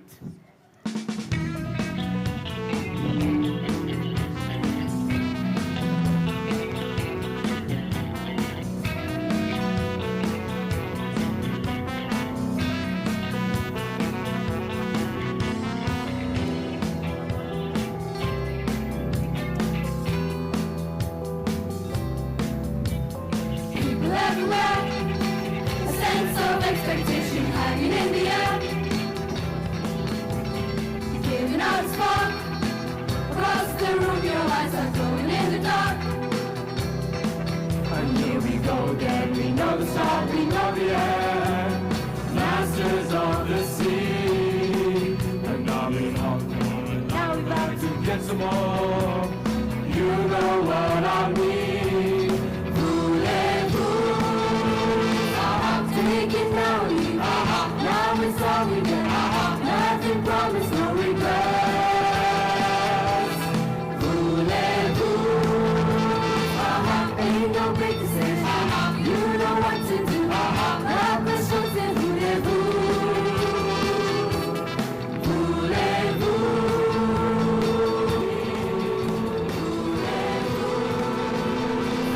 Take it now, leave. Now it's all we get. Nothing promised, no regrets. We know the end, masters of the sea. We've done it all before, and now we're back to get some more. You know what I mean. Voulez-vous? Take it now, leave. Now it's all we get. Nothing promised, no regrets. Sophie, I know why I'm here. And let me tell you, I think it's brilliant. I've always wanted a little girl, and a big one's even better. No, Sam, it's... I know I'm rushing things, but just tell me one thing. Does your mother know that I know? No, she... Good. Listen, who's giving you away? No one. Wrong, I am. You? Yes. And you don't worry about Donna. She doesn't scare me much. Take it now, leave. Now it's all we get. Nothing promised, no regrets. Voulez-vous? Oh my God, I've got it. Talk about slowing the uptake. I'm your dad. Harry! Well, the penny's chopped now good and proper, so that's why he sent me the invitation. He wanted your old dad to walk you down the aisles. Well, I won't let you down. I'll be there. Voulez-vous? Take it now, leave. Now it's all we get. Nothing promised, no regrets. Voulez-vous? Ain't no big decision. You know what to do. La question c'est voulez-vous?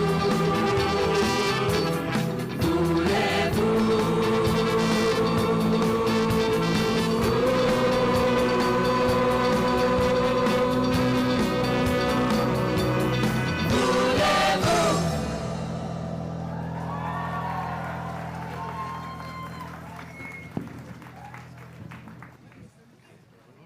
ladies and gentlemen, that was the end of the first act. We will resume after few minutes.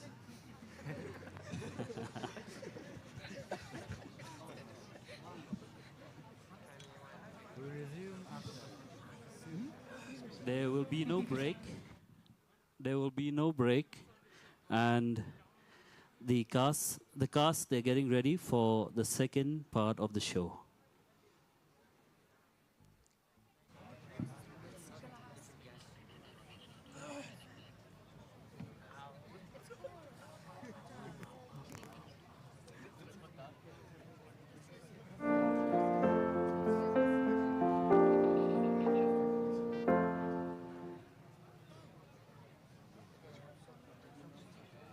Can we have the keyboard on, please? Can we have it on? Can we have the keyboard on?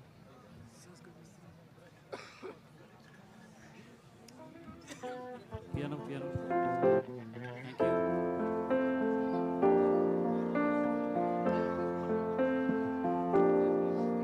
And I'm sure we can get all the crowd who are sitting here.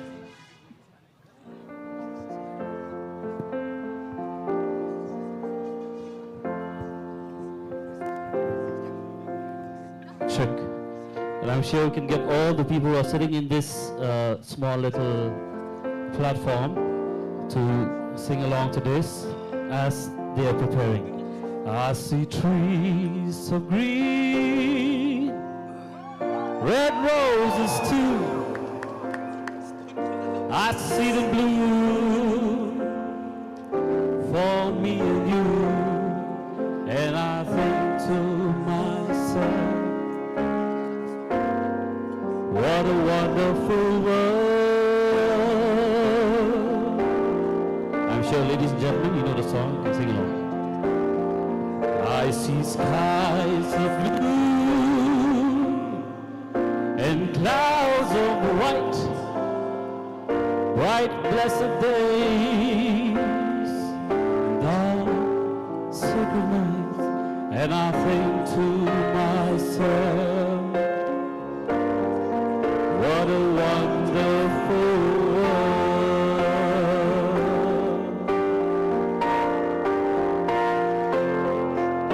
The colors of the rainbow, so pretty in the sky, are also on the faces of people going by. I see friends shaking hands, saying, how do you do? They're really saying, I love you. I hear babies cry. I watch them grow. They'll learn much more than I'll ever know. And I think to myself, what a wonderful world. Oh, I think to myself, what a wonderful world. Oh,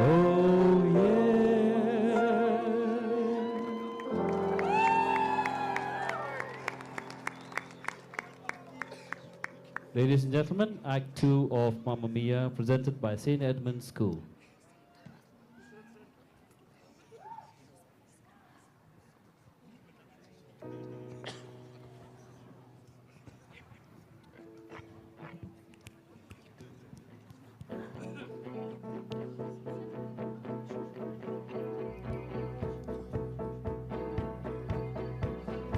Don't know how to take it, don't know where to go.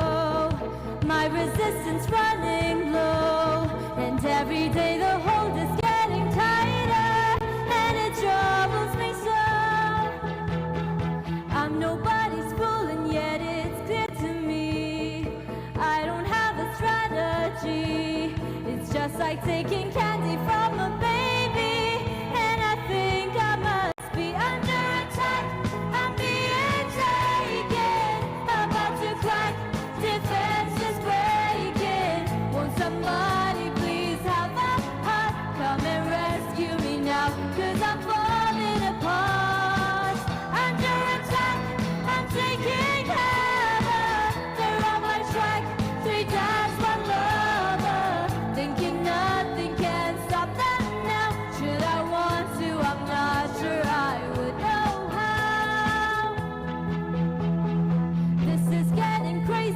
should tell him so.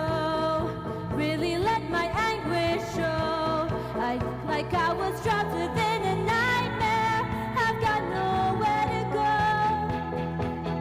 Yes, it's what I wanted, but I'm scared as hell. Staring down the deepest well. I hardly dare to think of what would happen, where I'd be if I fell under attack. I'm being taken, about to crack, defenses breaking. Won't somebody please have a heart, come and rescue me now, 'cause I'm falling apart. Under attack, I'm taking cover. They're on my track, 3 guys, 1 lover. Thinking nothing can stop them now. Should I want to, I'm not sure I would know how. Under attack, I'm being taken, about to crack, defenses breaking. Won't somebody please have a heart, come and rescue me now, 'cause I'm falling apart. Under attack, I'm taking cover. They're on my track, 3 guys, 1 lover. Thinking nothing can stop them now. Should I want to, I'm not sure I would know how.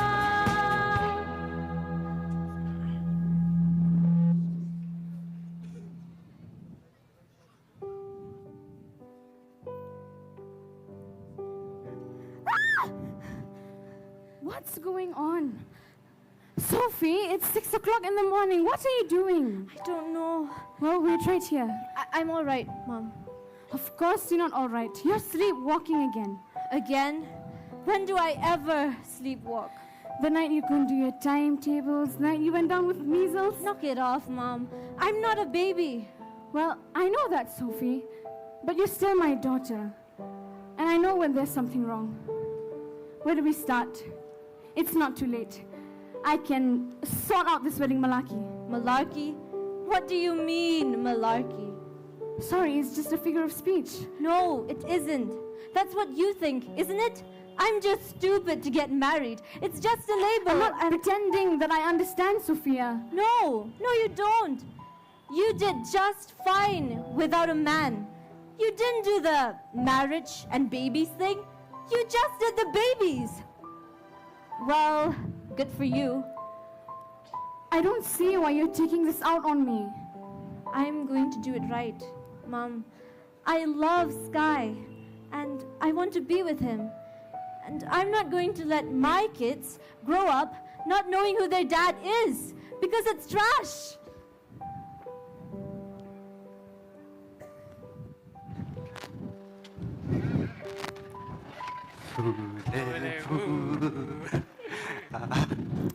All right, Eddie, what are you doing with those monstrosities?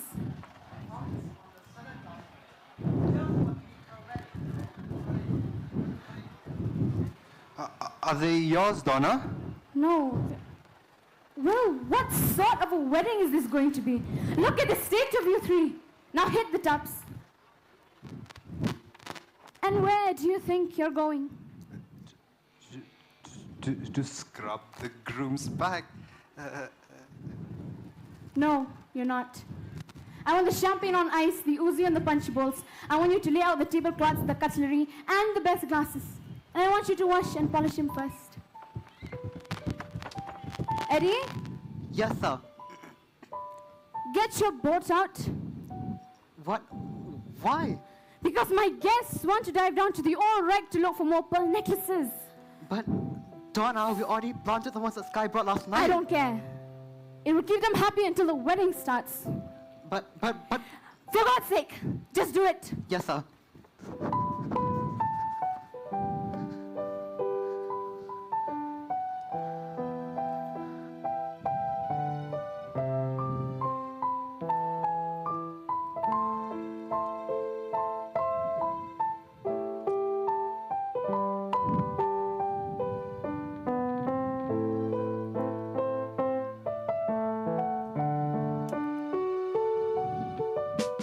They pass me by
Donna, what's the rush?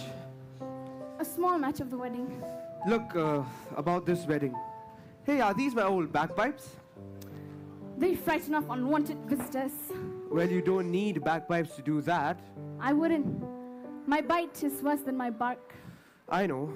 I've still got the scars. I'll show you. What do you want, Sam? You're living my dream, Donna. Don't you remember? This island, this taverna, it used to be my dream. Yeah? Well, this is my reality. Hard work and a crippling mortgage. Oh, all right.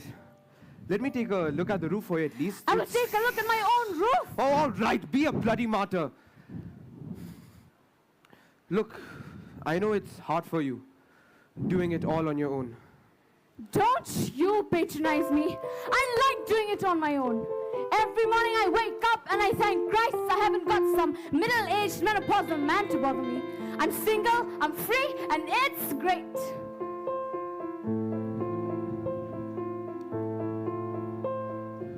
Where are those happy days? They seem so hard to find. That I try to reach for you, but you have closed your mind.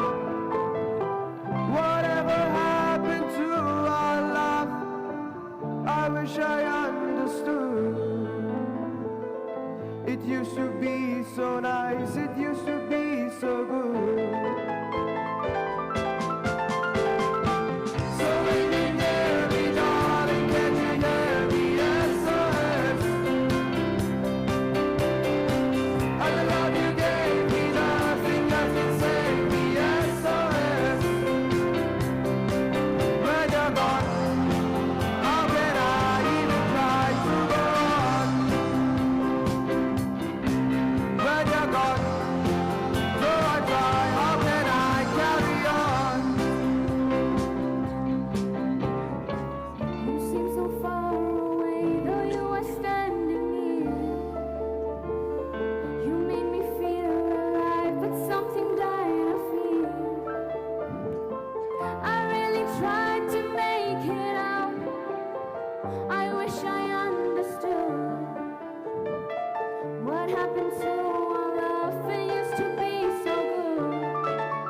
Why didn't you tell me about Sophie? That's absolutely none of your business. Okay, so, but what's this Sky bloke like? Is he good enough for her? That is none of your business either. So when you hear me, darling, can't you hear me? SOS. And the love you gave me, nothing else would save me. SOS. When you're gone, how can I even try to go on? When you're gone, oh I try, how can I carry on?